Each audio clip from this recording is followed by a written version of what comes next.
Ողջույն, Արարատ Արմենիայի YouTube-յան եւ ոչ միայն, այսինքն social media-ի բոլոր ալիքներում մենք այսօր մի հետաքրքիր ֆորմատով թողարկում ենք պատրաստել, ոդքասթի ֆորմատով, որտեղ որ ակումբի ներկայացուցիչներս ես, որպես մեդիայի աշխատանք համակարգող, ինչպես նաեւ Արարատ Արմենիայի գործադիր տնօրեն Լևոն Սարգիսովը հյուրընկալել ենք մարդկանց, ովքեր որ ոչ առաջին մրցաշրջանը մեկնաբանում են Հայաստանի առաջնություն, նաև Արարատ Արմենիայի հանդիպումները, իմ գործընկերները Արման Աբելյան եւ Հայկ Հովհաննիսյան, ողջույն։ Բարև ձեզ։ Բարև ձեզ։ Ուզում ենք այսօրվա ոդքասթը ես չեմ կարող ասում շարունակական կլինի թե ինչ, բայց ցանկությունը հետեւյալն էր, որ ակումբը հարցնի տա այն հարցերը, որը որ պատկերացնում է թե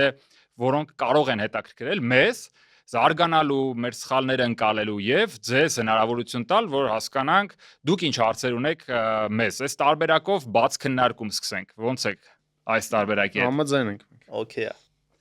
Դե ընտիր, որտեղ եք մեր չեմպիոնության ժամանակ։ Երբ որ ձևակերպվեց, այսինքն Փյունիկ Նոա խաղի ժամանակ, Ահա։ ես տրիբունայում էի եւ հենց խաղը ավարտվեց, միանգամից լսվեցին ձայները, որ Արարատ Արմենիայի ֆուտբոլիստներ, մարզիչներ, անձնակազմ տրիբունայի մյուս կողմում արդեն տոնում են չեմպիոնությունը եւ այդպես իսկ վերջին խաղը մեկնաբանում էի Գանձասարի հետ, որ արդեն գավաթը հանձնվեց թիմին։ Ես վերջին տուրում մեկնաբանում էի զուգահեռ ընթացող Ուրարտու Նոա խաղը, իսկ չեմպիոնության ժամանակ նույնպես մեկնաբանական խցիկում էի, բայց եվրոպական հանդիպում էի մեկնաբանում, այնպես որ ամբողջ մրցաշրջանը այսպես Արարատ Արմենիային հետևելով, միայն վերջին ու նախավերջին տուրերը երևի թե ամենակարևոր բաց թողեցի, բայց փոխարենը բկում Արարատ Արմենիան, որը իմ կարծիքով հենց չեմպիոնական խաղն էր իրականում, այդ մեկը մեկնաբանում էի։ Դե մի հարց էլ միանգամից ես տամ, վերջին տարիներին տեսել եմ դեպքեր, երբ ակումբները հաշվել են, որ մեկնաբանի օրոք իրենց թիմը քանի հաղթանակ, քանի պարտություն ունի, այսինքն ով է իրենց հաջողություն բերում, դուք այդպիսի հաշվարկ ունեցել եք։ Ուզում եի ասել, այս հանդիպումը հենց նրա վկայությունն է, որ հաշվել է։ Դες բան չի եղել, մեր գործընկերներին էլ ողջուններ, որովհետև մենակ դուք չեք մեկնաբանել եւ պրոստը այս հանդիպման ֆորմատը այնց էր, որ մենք չէինք կարող բոլորին հրավիրել կանչել, եթե չեմ սխալվում։ Սուրենը եւ Էդմոնը։ Հա, Սուրենը եւ Էդմոնը եւս մեկնաբաներ են։ Իդեպ ԲԿՄ-ի խաղը քո համար էր, չէ՞, շատ ծանր, հետո Լևոնի ծնունդը։ Հա, այդ իմ ծննդյան օրն էր։ Իմ ծննդյան երեկոն նվիրված էր այդ խաղին, մենք դրել ենք սեղանի գլխավերևում այդ համակարգչով նայում ենք, դե շատ ծանր էր ընթանում, խմիչքը շատացավ այդ ընթացքում, որովհետեւ պետք էր դիմակայել, բայց ամեն ինչ բարեհաջող ավարտվեց, դա էլ վկայությունն է, ինձ թվում է, եթե բնութագրել օրինակ Արարատ Արմենիան այս սեզոնում, տարբեր բաներ ես հետևում եմ, ինչքան որ տրվել ամենակայունն է, չգիտեմ, իր ոճը ունի, հարձակվողական է, սա մեկ մյուսը, իմ համար օրինակ բացահայտում էր նաև հաճելիորեն, որ կամ հենց այդ կամքի դրսևորումներ հետ հաղթանակները վերջի րոպեներին սխմելը, այսինքն պայքարը չէր ավարտվում, թիմը չէր կոտրվում, եթե ինչ-որ բան այնց չէր գնում, ոնց որ համ խաղի մասին եմ հիմա խոսում, այսինքն տարբեր խաղերի ընթացքում եղել որ պարտվելուց ենք եղել, համ մրցաշրջանի, որովհետև Գարնանը մենք ունեցանք որոշակի խնդիրներ, ասենց սպադ եղավ, հետո վնասվածքներ, առանցքային խաղացողներ չխաղալ, թվում էր թե որ վատ է սահմանը, այդ է պատճառը գտել ենք ու տենց էլ պետք է գնա տրամաբանորեն, բայց թիմը ի պատիվ իրանց կարողացավ դրսևորել ու դա հենց գրավականը դարավ։ Ես քո ասածը շարունակեմ ու հարցը ձևակերպեմ։ Ինձ էլ ոչ մեկ անգամ, ոչ միայն մեր գործընկերները խոսակցության ժամանակ, դե մարդիկ կան, ովքեր որ այլ կերպ են տեսնում, հարցնում են, ասում են դու կարծում ես որ արժանի եք չեմպիոն դարձել, ես այդ նույն խաղն եմ օրինակ բերում, ես ասում եմ այն խաղը, որը թիմը պարտավոր է հաղթել ու հաղթում է, հա օրինակ մեր անմիջական մրցակիցներն էլ տենց խաղեր ունեցան, Փյունիկը տոտալ առավելության պայմաններում, բայց չկարողացավ այդ գոլը խփել Արարատին ու պարտվեց արդյունքում։ Նոան միավոր կորցրեց Ալաշկերտի հետ, ոչ ոքի խաղաց, հետո արդեն Փյունիկի հետ։ Էլի խաղեր, որոնք ինքը պարտավոր էր հաղթել, եւ մենք, որ այն դեպքում, երբ որ 2-0 պարտվում է, 0-2, ավելի ճիշտ կլինի, արդյունքում կամ այն որակներով հաղթում ես։ Հիմա հարցս, դուք դրան այդ կերպ եք նայում, թե դա ես որպես Արարատ Արմենիայի աշխատող եմ տենց ընկալում։ Ես պատասխանեմ, եթե կարելի է։ Ես միայն մեկ անգամ եմ լսել այս մրցաշրջանում, որ Արարատ Արմենիան միգուցե արժանի չէ չեմպիոնությունին, դա Նոայի դեմ խաղում 0-4 հաշվով պարտությունից հետո էր, որովհետև շատերը ասում էին, ինչպես կարող է չեմպիոնը պարտվել իր անմիջական մրցակցին 4-0 հաշվով, կոնտեքստից հանելով այն հանգամանքը, որ եւս խաղեր են եղել նրանց միջև, եւս խաղեր եղել են այլ ուժեղ թիմերի դեմ։ Եվ քանի որ մենք Հայաստանում շատ ենք շփվում Մադրիդի Ռեալի երկրպագուների հետ, ես նրանց անդադ օրինակ բերում եմ Չավի առաջին կիսամրցաշրջանը, երբ Բեռնաբեում Բարսելոնան 4-0 հաշվով հաղթեց Ռեալին, բայց չեմպիոն դարձավ Ռեալը։ Ես այն ժամանակ եմ նրանց ասում եմ, արդյոք արժանի է չեմպիոնության Ռեալը։ Իրանք ասում են այո։ Իրանք Ռեալի երկրպագու են, ասում են ինչ կապ ունի, մեկ խաղ է դա։ Ասում բայց դեպքում Արարատ Արմենիայի դեպքում խի դա կապ չունի։ Նորման ինչ ես Չէ, ես միանշանակ համաձայն եմ, որ արժանի է լրիվ չեմպիոնությանը եւ պատճառների մասին էլ հաճախ խոսել ենք, նոր էլ դուք նշեցիք, մի այսպիսի հանգամանք կա, այսինքն չգիտենք ինչ կլիներ, եթե օրինակ Նոան առաջին հատվածը առաջնության ավելի կայուն անցկացներ կամ եվրոպական խաղերը իրենց այդքան չխանգարեին, բայց դա կոնկրետ Արարատ Արմենի հետ կապ չունի, այսինքն ինքն իր ելույթները ունենում էր։ Ինչ վերաբերում է դժվար խաղերում հաղթելուն, դա նորմալ է, թե չեմպիոն ես ուզում դառնալ, պիտի այդպիսի խաղերում հաղթես։ Նույնիսկ քանի որ դու եվրոպական թիմերի հիշեցիր, Լևերկուզենի Բայերը հիշում եք, այդ անպարտելի մրցաշրջանում Ալոնսոյի օրոք, քանի խաղեր վերջին վայրկյաններին, վերջին րոպեներին հաղթանակներ կորզում ու Արարատի հետ այդպիսի խաղ եղավ 4-2 Արարատ Արմենիան հաղթեց ի վերջո, հետո էլի այդպիսի խաղեր եղան, դա եւս չեմպիոնության համար կարևոր է այդ կամային հատկանիշները։ Դեպ նույն առաջի խաղը Նոայի հետ, որտեղ կարմիր քարտ ունեինք եւ 2-2-2-1-ը Նոայի հետ, երբ Արմեն Համբարձումյանը վերջում խփեց Սաբովյանում։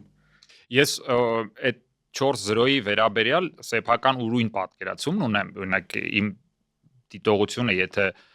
ինչպես դուք կմեկնաբանեք, իմ համար այդ հանդիպումը կոնտեքստից կտրված էր ամբողջությամբ, որովհետեւ այդ խաղում կարար չեմպիոնության հարց լուծվեր, ու ես զգում էի, որ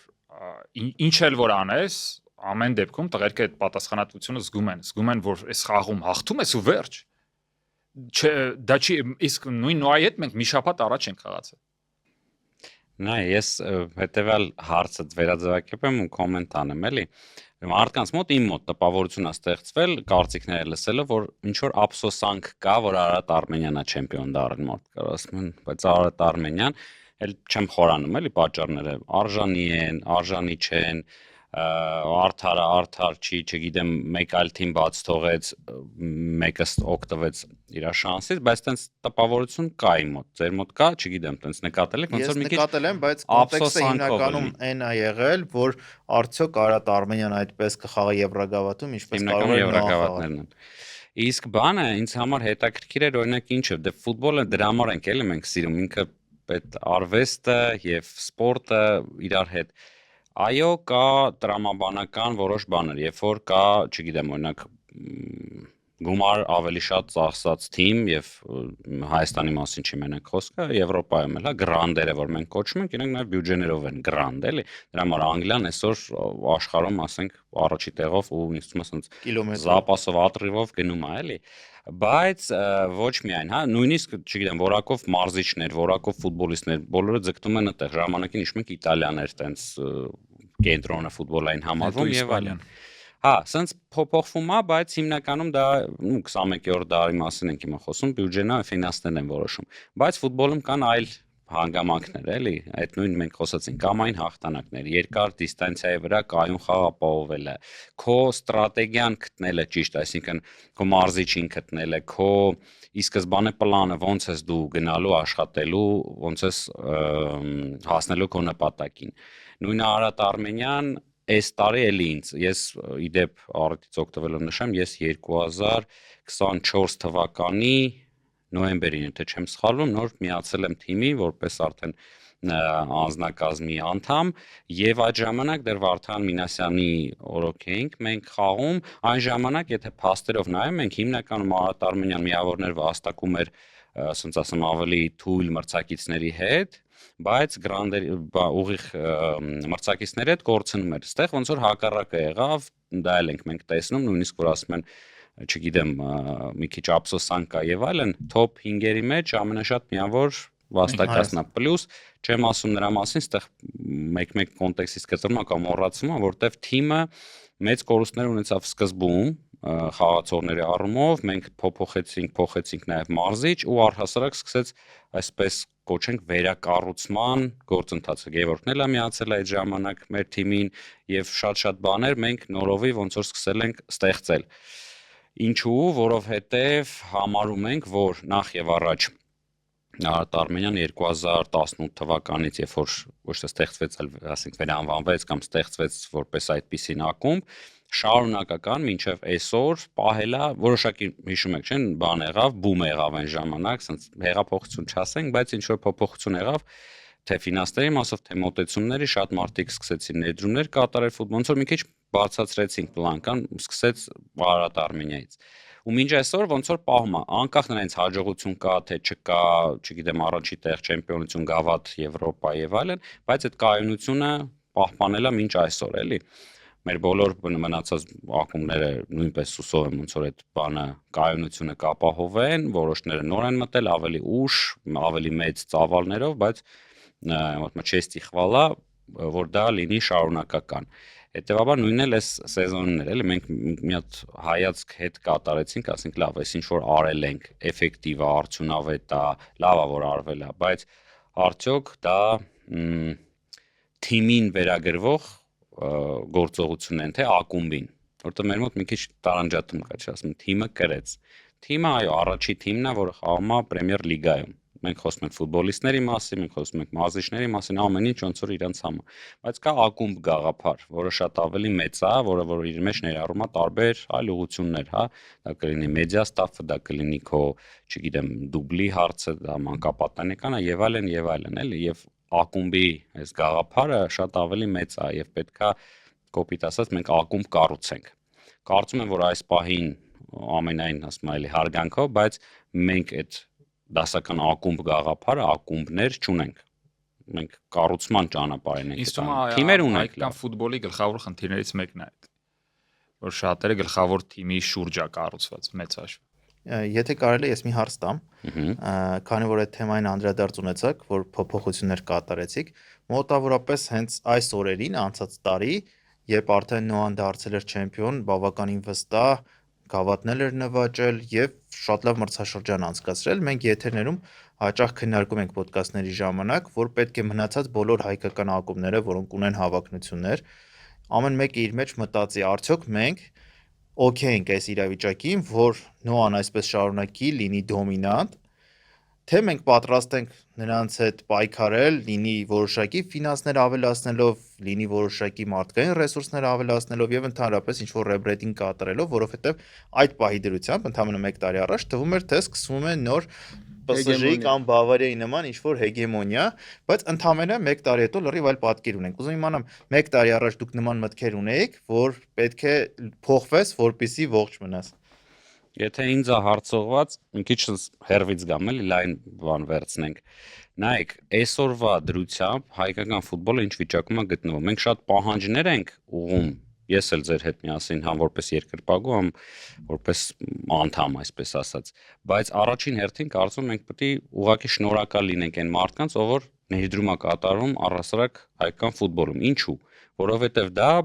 ասենց ասեմ են, բացահայտ բարեգործություն է, որովհետև որևիցե դիվիդենդ, որևիցե շահույթ, որևիցե այլ բան տակը չկա։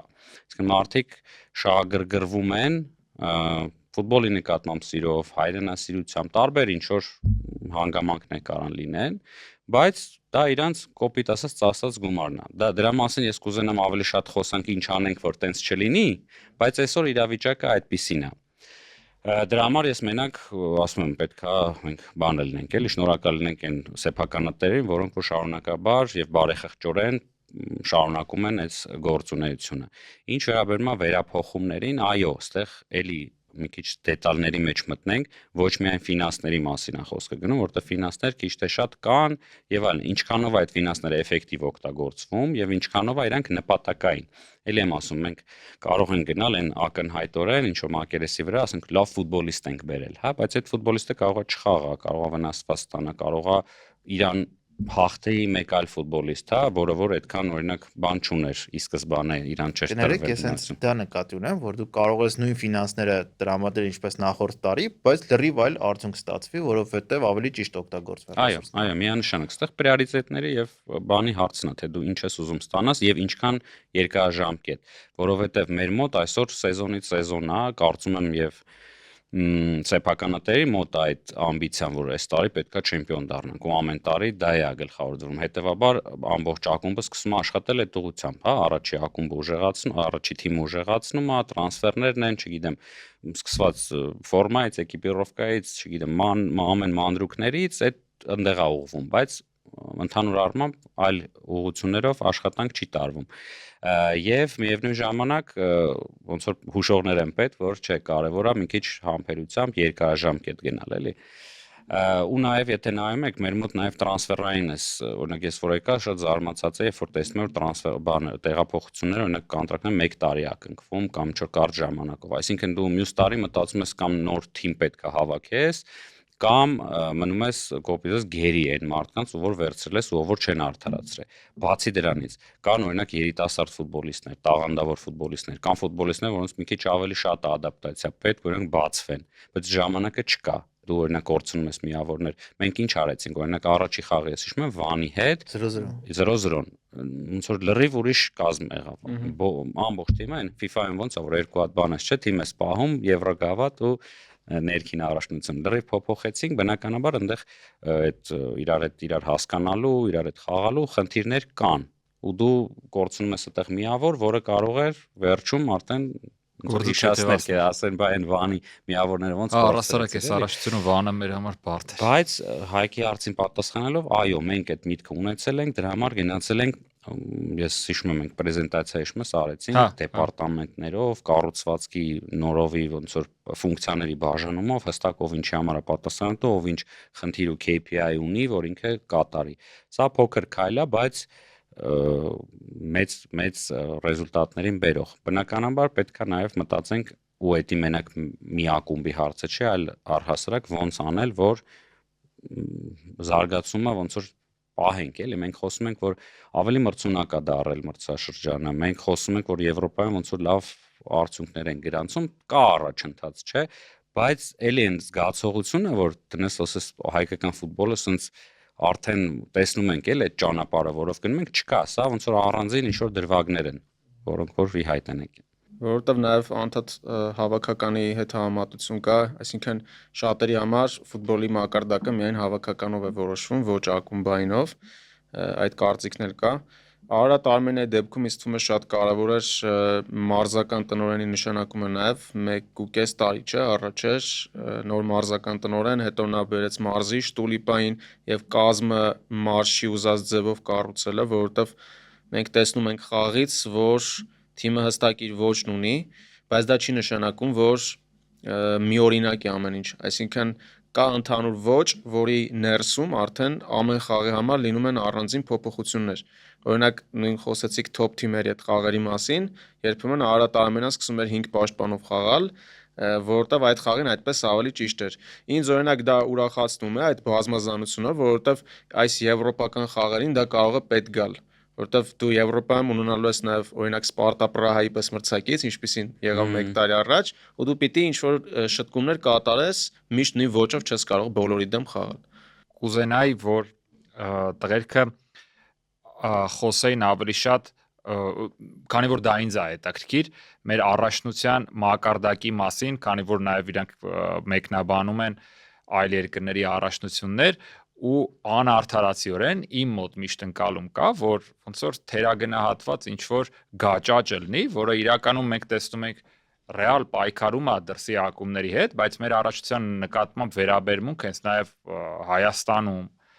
կազմակերպչի, հա, ֆեդերացիայի կողմից այնպես ընկալում է, որ sense դե լավ դեսի առաջնությունա որտեղ կան ու ամբողջ պատասխանատվությունը արդյունքում ընկնում է ակումբների վրա, որոնք որ փորձում են միջոցառումներով ամեն կերպ սիրունացնեն իրան, բայց ընդհանուր են կազմը, որը որ կա, ինքը sense հնամաշ կազմը ու ափսոսանքով պետք է ասեմ, որ մենք ցավոք սրտի կադրի, արտաքին պատկերի ու այդ գլյանցեվստիբա տեսանկյունից մենք մենակ նահանջ ենք դրանց։ Ես կարծում եմ կարող եմ մոտավորապես պատասխանել, չնայած միգուցե դա միայն ինվերսիան է, հետեւյալն է, որ տասնամյակներ նույնիսկ շարունակ, երևի թե 20 տարի շարունակ Հայաստանում այն մարդիկ, ովքեր պատասխանատու են եղել ակումբային ֆուտբոլի զարգացման համար, իրանք ինքնակամ, երբեմն նաև ակամայից այնպես են ներկայացրել, որ առաջնությունը կարևոր չի, պետք է կենտրոնանալ հավաքականի վրա։ Հետևաբար, բոլոր ուղղություններով զարգացումը եղել է դեպի ֆեդերացիան, դեպի ներողություն հավաքականը։ Այդ թվում երկրպագուական շարժումները ամենաուժեղը, եթե տեսնում եք, հավաքականինն են, բայց այդ նույն երկրպագուներից քչերն են գնում առաջնության խաղերին։ Ֆուտբոլիստները առաջնահերթություն տալիս են հավաքականում խաղալուն, այլ ոչ թե Հայաստանի առաջնություն մնալուն, եւ եթե պետք է հավաքականում խաղալու համար այդ մոտ 15-20 տարի առաջ պետք է այսինչ թիմից մյուսը գնալ, որպեսզի այնտեղից անպայման հրավեր լինի հավաքականի, նա պատրաստ է այդ թիմը փոխել։ Հետո գալիս է զարգացումը, հասնում է մի կետի, որ հավաքական իսկապես ուժեղ է դառնում եւ ընդհանուր գիտակցության մեջ զարգանում են կարծիքը, որ սա իսկապես աշխատող մոդել է, Հայաստանի հավաքականը օրինակ 30-րդն է FIFA-ի դասակարգման աղյուսակում, այսինքն մենք իսկապես զարգանում ենք։ Բայց երբ որ հանկարծ գալիս է մի պահ, երբ այդ շատ ֆուտբոլիստները արդեն չեն կարող այդ որակը ապահովել, հավաքականի արդյունքները սկսում են վատանալ, հանկարծ տեսնում ես, որ հիմքը, որը պետք է լիներ ակումբային ֆուտբոլը, որ տրամադրեր նոր խաղացողներ, դու անտեսել ես եւ իր մակարդակի իջել էր այն աստիճանի, որ մենք նույնիսկ Սան Մարինոյի թիմերին որակավորման փուլում չենք կարողանում հաղթել։ Հիմա հանկարծ այնպես ստացվի, որ հայկական որևէ թիմը չանցնի Սան Մարինոյի ներկայացնող մրցակցին, դա ողբերգություն։ Օրերս մենք Գևորգ զրուցում ենք մեր գործընկեր Սամվել Սուքեսյանի հետ, նա շատ հետաքրքիր փաստ դրեց, որ 2008 թվականին, երբ հայկական թիմերը 4 թիմեր մասնակցում էին Եվրագավաթի, Հրայր Մկոյանը գոլ խփեց գեղեցիկ, եւ դա միակ գոլն էր ամբողջ մրցաշրջանում Եվրագավաթային։ Հիմա պատկերացնում ես հայկական ակումբները բոլորը միասին 1 գոլ խփեն Եվրագավաթային մրցաշրջանում, եւ այն ժամանակ դա օքեյ էր համարվում։ Իսկ հիմա տեսեք ինչ փուլի է հասել։ Առաջնության խաղերը դիտում են շատ բարձր քանակով, համենայն դեպս ես կարող եմ ասել, որ Այ դեպ թվերը նայեցինք 10000-ից շատ ա եղել վերջին 4-5 եւ դա միայն YouTube-ում։ Հա։ Էլ օրինակ Fast-Sport-ով, Chvas TV-ով դեռ չհաշված։ Գումարած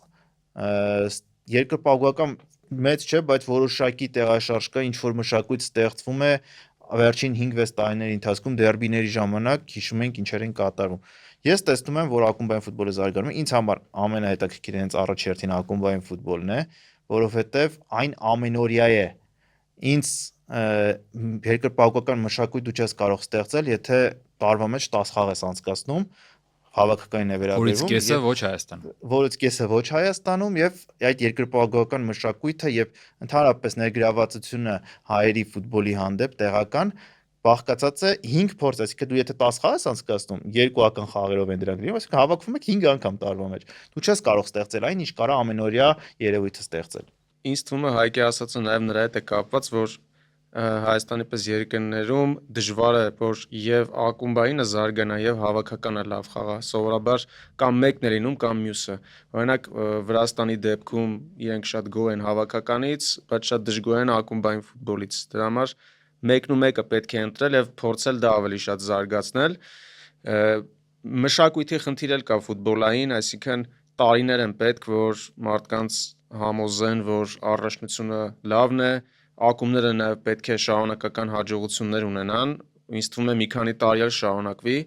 մարդկանց մտածելակերպն էլ կփոխվի։ Ինչպես Հայկն է ասում, հիմա օրինակ Փյունիկը հաղթում է Հունգարիայի չեմպիոնին, Դյորը դարձավ չեմպիոն այս մրցաշրջանում, դա արդեն ինչ-որ սենսացիա չի համարվում, ինչը կհամարվեր մի 8 տարի առաջ օրինակ։ Գումարած ինչու է նաև նման կարծիք ձևավորվում առաջնության մասին, մարդիկ Հայաստանի առաջնության խաղերը համեմատում են Ռեալի, Բարսելոնայի, Լիվերպուլի, ասենք Անգլիայի առաջնության խաղերի հետ։ Ասենք նայում են Լիվերպուլի խաղը, հետո Հայաստանի առաջնության, ասում են չէ, Լիվերպուլինը շատ ավելի լավն է, հա բայց նորմալ է, ուժձև չէր կարող լինել, համեմատություն պետք է լինի ավելի ցածր լիգաների հետ կամ նույն Իսպանիայի, Իտալիայի միջին թիմերի, ցածր թիմերի խաղերի հետ, բայց շատերը դա չեն դիտում, հետեւաբար չեն կարող այդ համեմատականը անցկացնել։ Օրինակ Մալյորկա Գրանադա խաղը եւ Նոա Փյունիկ կամ Փյունիկը Արատ Արմենիա հաստատ Հայաստանի առաջնության այդ երկու խաղերը շատ ավելի լավն են, քան այն մյուս հանդիպումը։ բայց համեմատություն գնում է թոփերի հետ, իսկ այդտեղ հնարավոր չէ ուղղակի հաղթել։ Իսկ ես sense շատ եմ լսել, որ ասեն սիրուն պատկեր լինի, մեջ ինչ-որ աժոտաժ լինի, էդի կոգնի, որ ավելի լավ վաճառվի, որովհետև մարդիկ ինձ շատ հաճախ օրինակ տենց հակափաստարկ են դեմ տվել, ասել են հելնա ի՞նչ է կատարում, հետևը ոնց որ ասում են ինչ-որ գոմա կովա քայլում, բան, լրիվ լուրջ։ Իսկ մենք տենց ստադիոն ունեցել ենք։ Ճիշտ են ասում, բայց դա էլ կապ ունի։ Ներկայացում, ինչքան ուզում ես լավ արտադրանք ունեցիր, պիտի լավ ներկայացնես։ Իրոք, շատ հաճախ պետք է որ հակառակ կողմից նկարվի այն տրիբունա ունեցող հատվածը երևա կամ ինչ որ ավելի լավ հերարձակում, ավելի լավ մեկնաբանություն թեկուզ։ Մենք էլ պիտի ամեն ինչ անենք, որ մեր գործը ավելի լավ անենք։ Ամեն ինչից էլ կախված է իհարկե։ Այդ է ուզում, Հայկը ասեց, տեսեք, ուշադրությունը այս կոմա գնաց է ոչ թե այն կոմ։ Հիմա ինչ պետք է արվեր ու չի արվել կամ սխալ է արվել։ Մենք ընդհանուր sense եթե համաձայնվում ենք, որ խնդիրը տեղ է, պետք է հասկանանք ինչ է, ինչ կոնկրետ գործողություն են պահանջվում, որտեղ ընդհանուր առմամբ արվելա չի արվել, այդ խոսակցությունը մենք կարանք 20-30 տարի միշտ ցած հավաքվենք, ասենք դե սխալ է արվել, ինչ որ մեկը սխալ է արել ու վсё էլի։ Ես հաճախ այդ օրինակը բերում եմ մարդկանց, ովքեր տեսեք Հայաստանը այդքան էլ սպորտային երկիր չէ իրականում, Համաձայն եմ, բայց ֆուտբոլասերները շատ են։ Պարզապես միջազգային ֆուտբոլի սիրահարներ են նրանք, եվրոպական ակումբների սիրահարներ, հավաքականների սիրահարներ եւ այլն եւ այլն։ Իրանք չեն պատկերացնում, որ հայկական ֆուտբոլը կարող է հետաքրքիր լինել, բայց եթե այդ մարդուն վերցնես, բերես նույն Արմանի նշած այդ դերբիների խաղերի ժամանակ, իրանք կապշեն, որովհետև բոլոր աշխարհի առաջնությունների համեմատ Հայաստանի առաջնությունը ունի առավելություն։ Դա այն է, որ դու այդ առաջնության վրա կարող ես ազդեցություն ունենալ։ Միակն է, որի վրա դու կարող ես ազդեցություն ունենալ։ Դու եթե վաղը չնայես Բարսելոնա եւ Ռեալի խաղերը, այնտեղ չեն էլ իմանա այդ մասին։ Բայց եթե դու նայում ես Հայաստանի առաջնության խաղը կամ ավելանում է կամ պակասում է, ընդհանուր առաջնության վրա դա որոշակի ազդեցություն ունենում է, ել չեմ ասում, որ դու գնում եք ստադիոն, աջակցում եք, դա միանգամից ազդեցություն է դրա վրա։ Այդպիսի հնարավորություն եթե կա, պետք է յուրաքանչյուրը փորձի գնա ստադիոն, փորձի իր հետ տանի, եթե իրեն դուր է եկել, եւս իր ընկերոջը, իր ընկերուհուն, ծնողներին, բարեկամներին, եւ տեսեք, հետը կավելանա։ Ես կարծում եմ, որ դա հենց մի քանի քայլից է բաղկացած։ Դու գնացիր, հետը տարար, մյուսներին հաստատ հետաքրքրելու, որովհետեւ եթե իրանք ֆուտբոլասեր են, իրանք չի կարող ստադիոնից խաղը նայելը դուր չգա։ Դա լրիվ ուրիշ հաճույք է։ Բայց ամեն դետալ կարևոր է։ Այդ մարդը, որ մի անգամ եկավ, չպիտի հիասթափված գնա։ Ու հարցը խաղը չի։ Օրինակ դեպքեր կան, որ հասարակ բան եմ ասում, բայց այդ ստադիոնի այդ աթոռը մաքուր չի։ Դու պիտի մի 2 րոպե ժամանակ ծախսես, որ մաքրես։ Մյուս անգամ դժվար է այդ մարդուն համոզել, որ գա։ Ամեն մանրուք դրա համար կարևոր է։ Համաձայն եմ, աթոռները մի հատ առանձին թեմա է, որովհետև ես չեմ հիշում, որ խաղին գնացի, տեսա որ մաքուր էր աթոռը, զարմացել է, որովհետև իմ ընկալման աշխարհի հայկական հավաքական կլինի, ակումբային կլինի, ինքը պետք է կեղտոտ լիներ ու իմ մոտ ոնց որ նստեմ սրա վրա, թե չէ մաքուր է, էլի տարակուսանքա, բայց հիմա հարցին երբ որ հետ են գալի հասկանում ենք որտեղ է խնդիրը եւ ինչու՞մ է։ Ես օրինակ համաձայն եմ եւ համաձայն չեմ, մենք ֆուտբոլասեր չենք, որովհետեւ եթե թվերից ենք խոսում, ասում ենք 10000 դիտում կա, 10000-ը շատ է, թե քիչ է։ Մեր նախորդ տարիների համեմատությամբ եմ ես ասում։ Okay, եթե նախորդների դու ուղղակի աճ ես կարող արձանագրես, որ կա, բայց արդյոք մենք ֆուտբոլասեր ենք թե չէ, տարբեր ցուցիչներ կան։ Ես ոնց հասկանում եմ, այսինքն բացառիկ միջավայրերից էր, որ Հայկի ընկալումը, նաև քոլ ընկալումը, ես այդ հարցը քեզ չէի տվել, Հայկը ինքնա բացահայտվեց, ես էլ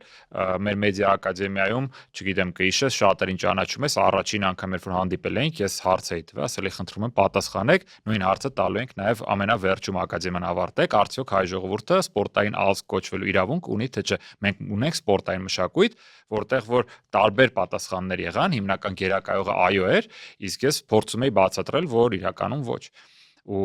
դա հաստատող բազմաթիվ պատճառներ կան։ Այո, այն բոլորնանք, որոնք որ դուք տվեցիք։ Նայ, օրինակ իմ կարծիքով, նաև այն հարցին անդրադառնալով ակումբի սեփականատերեր եւ ռազմավարություններ, ամենակարևոր բանը, սկիզբը, ինչից որ պետքա, ինչի վրա պետք է ակումբը աշխատի, դա երկրպագուն է։ Ինչի՞։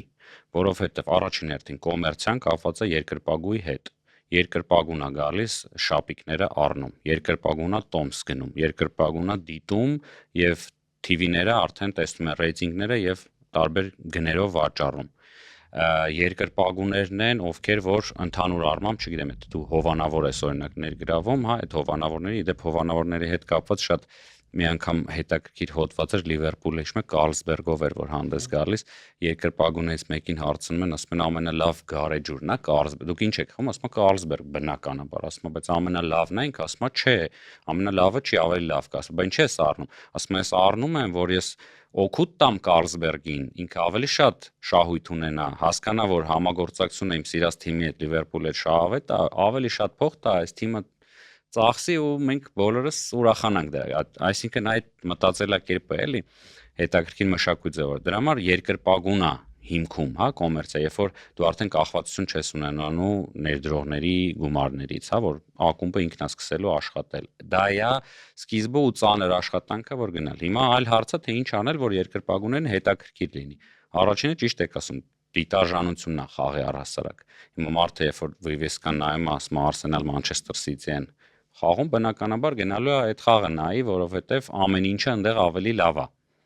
քան ցանկացած հայկական ֆուտբոլ։ Դրա համար դրա ուղղությունը զարգացման, օրինակ էլի որակով մարզիչներ, ֆուտբոլիստներ եւ այլ բերելը, որ խաղը հետաքրքիր դառնա եւ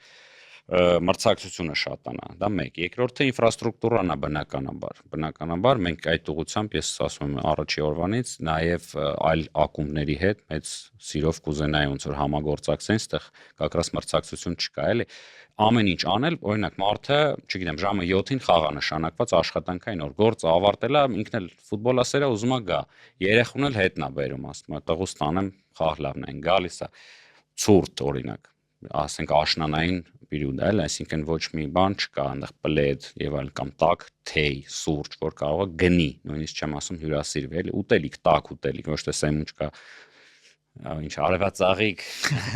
Գեղեվազրկել։ ոչ թե սենդվիչ կա, չրթի, բարձ ասեմ, այլ գնա օրինակ տաք ուտես, չգիտեմ, երաժշտություն, entertainment, այս ամեն ինչը որ իրան կոմֆորտ կսարքի այնտեղ գտնվել, օրինակ որ գնում ես կինոթատրոն, չէ՞, քո համար կոմֆորտ է, գնացիր պոպկորն առար, փափուկ աթոռների վրա նստեցիր, լավ կինո նայեցիր, վայելեցիր, հաճույք ստացած, թե ոնց որ պետք է դիմանաս էլ այդ ամեն ինչի դեմ։ Հետևաբար այս ուղղությամբ է պետք, այսինքն պետք է համագործակցել նույն այդ ուտելիք մատակարարողների հետ, չգիտեմ, թեյեր, սուրճեր, ինչ որ բաներ ես տեսնում եմ փոփոխություն կա, բայց ակումբները պետք է աշխատեն այս ուղղությամբ, նաև չգիտեմ, նույն TV-ների եւ հեռարձակումների հետ կապված, օրինակ մենք այս տարի եւս սկզբին, չէ, անցած տարվա, անցած սեզոնի ժամանակ կինո սկսեցինք նկարահանել, էլի սերիալ կամ կինո, Գևորգն էլ անմիջական մասնակցություն ա ունեցել այդ ամեն ինչում, բայց թվերը որ նայում ես, այդքան բան չի էլ, ինքը լավ պրոդուկտ է ստացել, իրոք պրոֆեսիոնալ թիմը աշխատել, մեծ ներդրում կատարվել, ներսից թիմը ցույց տալա փորձ կատարվել։ Ես հիշում եմ առաջին սեզոնին եւս կարծեմ եւս կինո էր նկարահանվել։ Մենք ենք նկարել, հա։ Խաղի մեջ կարծեմ, չէ՞ Բեռնագի։ Այո, այսինքն դա բացի այն 4 տրանսլյացիաներից կամ տիպիկ մեդիա աշխատանքից, որը որ ինչ որ հավես ռիլեր կնկարեն, բան, որը էլի շատ կարևոր է այսօր է տրենդային է, նաև ինչ որ այլ պրոդուկտ փորձեցինք, բայց սա եւս շարունակական պետք է լինի։ Նույն այդ կամերան, որ նկարում է, ինչի՞ եմ օրինակ Անգլիան էլի որպես օրինակ բերում, որովհետեւ առաջին հերթին sense սիրուն է նայվում, էլի ոնց որ խոտը շատ կանաչելն է, էլի քեզ թվում է հաճելի է նայում ես մութ է, Անգլիան նայում ես լուսավոր։ Այո, որակից է գալի, կամերաները քանի հատ են, հիմա այս ռեֆերիների որ վրա են դրել, ամեն ինչը ոնց որ հետաքրքրանում է, որ մարդկանց չթողի այդ բացի բուն խաղից շատ շուրջը շատ կարևոր է, էլի հարգանք, բայց մրցակցություն։ Կլինի դա դաշտում, կլինի դա ասուլիստերում, կլինի դա մեդիա թիմերի միջև, ֆանատների միջև, պետք է այդ ներվը պահպանվի, էլի դա է բան ադրենալին ու հաճույք պատճառում, բայց տեղեր կան, որտեղ որ ստեղ շատ կարևոր է բանը, եթե մեկը մի բան լավ անում է, հակառակը մնացածը կպնեն, օգնեն, իրանք էլ իմանան, ոչ թե ասեն դե այնտեղ լավ է, մենք չանենք, որովհետև ամեն ասած այն վիճակում չենք այսօր այն լիգան չենք մենք, որ մեզ թույլ տանք, էլի ամեն մեկը իր ճանապարհը ունի, իմ կոնկուրենտն է, ես իրան ինչ բան անեմ, էլի հուշումներ տամ, ստեղ համատեղ աշխատանք է պետք, Էդի իդեպ մարքեթինգի օրենքներից էր, օրինակ, էլի դրսից բան ասեմ, թեմայից էլի դուրս, երբ որ Երևան մոլն էր բացվում, այն վաղ դալման կար առաջի ոնց որ մոլներ, Երևան մոլն էր բացվում, ու այստեղ սենց բաներ, այս կոնկուրենտներ են հայտնվում, բայց իրականում դա շատ կարևոր էր, որ մի քանի մոլ լինի, որովհետև մենք չունեինք առևտրի կենտրոն գնալու մշակույթը։ Coca-Cola-ն ու Pepsi-ն ոչ միշտ են մրցակցում, երբ որ մտնում են նոր շուկա, որտեղ գազավորված ըմպելիքի, չգիտեմ, խմելու այդ մշակույթը, սովորությունը երկուսին է ձեռա տալիս, որ բոլորը սովորեն այդ խմել։ Հետո ում կընտրեն, արդեն երկրորդ հարցը, որտեղ կգնան։ Նույնն էլ ստեղ է, երբ որ երկրպագուները ֆուտբոլ սիրում են, հայկական ֆուտբոլի նկատմամբ սեր ունեն, արդեն հետո երկրորդ քայլով արդեն մերը մի քիչ ավելի լավն է, մերը մի քիչ ավելի կոմֆորտ է, բայց մենք հիմա այն 0 կետում ենք էլի գտնվում։ Ես ուզում եմ այդ հարցը տալ, շատ լավ է համատության թեման բացեցիք։ Ամենասկզբում նշեցիք, որ Արարատ Արմենյան, որ 2018-ից սկսեց մասնակցել առաջնությանը, նոր նշաձող սահմանեց բոլորի համար, լրիվ համաձայն եմ։ Հետո մոտեցավ Փյունիկը, արդեն չեմպիոնական մրցավազք էր թեժ գնում, բայց հետո նաև հայտնվեց Նոան։ Հիմա մենք համատում ենք, ունենք այդ տվյալները, որ ակումբը ինչ բյուջե ունի, տեսնում ենք Նոան ինչ գումարներ է ծախսում եւ ոչ միայն առաջին թիմի վրա, ենթակառուցվածքներ, արդյոք նախատեսում եք, որ թիմը, ակումբը այդ մրցակցությանը դիմանա ոչ միայն առաջին թիմի, նաեւ ենթակառուցվածքի, մարզումային խաղադաշտեր, թեկու ստադիոն, որտեվ այ մյուս նշաձող էսպային արդեն Նոան է կարծես դառնում։ Շատ տեղին հարց է, որովհետև մեղադրանքները կամ հարցերը հիմնականում տեղից են գալիս, բա այն ժամանակ որ արեցիք, ոնց որ նշաձող սահմանեցիք, հիմա պետք է այդ տեղը ֆիքսեիք, մյուս քայլանեք, ինչը չկատարվեց ու հիմնականում ինֆրաստրուկտուրաների հետ է կապված։ Նու ինչպես նշեցի, գլխավոր նպատակը թիմի ստեղծման օրվանից մինչ այսօր ոնց որ ծրագրամը մինիմում էդի չեմպիոնությունն է, մաքսիմումը Եվրոպայում լավ հանդես գալ, հատկապես երբ որ քո թիմի անունը Արարատ Արմենիա է։ Սա նաև ոնց որ բան կա էլի, հայրենասիրական մեծ կտոր կա, բայց այնուամենայնիվ ռազմավարությունը, երբ որ դու ընտրում ես այդ ճանապարհը անցնելու, պետքա խելացի լինի, ինչի վրա ես դու ստավկան դնում, սելեկցիայի վրա ես դու պորը դնում, թե ճիշտ մարզիչ բեր, խաղաոճ, դիստանցիայի վրա դիմանալ եւ այլն, բայց շատ կարեւոր է այդ ինֆրաստրուկտուրայի հարցը, որովհետեւ դա երևի սկզբունքային հարցն է իմ կարծիքով, եթե հայկական ֆուտբոլի մասն ենք խոսում, ես երկու հիմնական մեծ խնդիր եմ տեսնում։ Դա ենթակառուցվածքների բացակայությունն է կամ վատ վիճակն է եւ մասսայականության բացակայությունը տոտալ։ Երբ որ մենք խոսում ենք մանկապատանեկանի մասին նույնիսկ, մանկապատանեկան ավելի ոնց որ երկրորդ փուլն է։ Մի հատ մենք պետքա խոսանք այդ մանկապատանեկանը լավ դու ունեցար, օրինակ, չգիտեմ, ակադեմիա ունեցար, սարքեցիր։ Քանի հոգի է քո մոտ գալու, որ դու իրանցից ֆուտբոլիստ դարձնես։ Մենք ասում ենք 100 հոգի եկավ, 3-ը ֆուտբոլիստ դարձան, օրինակ լավ արդյունք է։ Պայմանական թվեր եմ էլի ասում, բայց արդյոք 100 պետքա գար, ոչ թե 1000 հոգի պետքա գար։ Քո պոտենցիալը ինչքան է, ինչքան մարդ է ուզում ոչ թե երեխուս տանեմ ֆուտբոլի պարապի, այլ զբաղվի ֆուտբոլով, իրան հետաքրի ինչ որ ապագա տեսնի։ Այստեղ եմ բացակայություն տեսնում։ Այսինքն մենք օրինակ լավ չենք զարգացրել, դա արդեն երևի երկրի մակարդակի մասին եմ էլ ասում, պետական մարմինների, ֆեդերացիայի մասին, երբ որ օրինակ ճիշտ ռոլ մոդելներ լինեն, երբ որ մարդիկ նայեն, ասեն, այ ուրեմն օրինակ չէ, մենք ունենք Հենրիկ Մխիթարյան, չէ՞։ Ցավոք մենակ մի օրինակ է, որ ու ես շատ քիչ եմ տեսել, որ ասի, այս ուզում եմ Հենրիկի պես դառնամ։ Հա, լսեմ այդ ամեն ինչը, ասի, այ այս ճանապարհը ուզում եմ անցնեմ, իր համար ռոլ մոդել լինի։ Ես չեմ տեսնում նաև, չգիտեմ, սոցիալական գովազդներ, խոսակցություններ, շատ նյութեր նրա մասին, շատ ջանքեր գործադրված, որը որ ուղղված է ֆուտբոլը իրոք մասսայական դարձնելու։ Իսկ թվում է Մխիթարյանի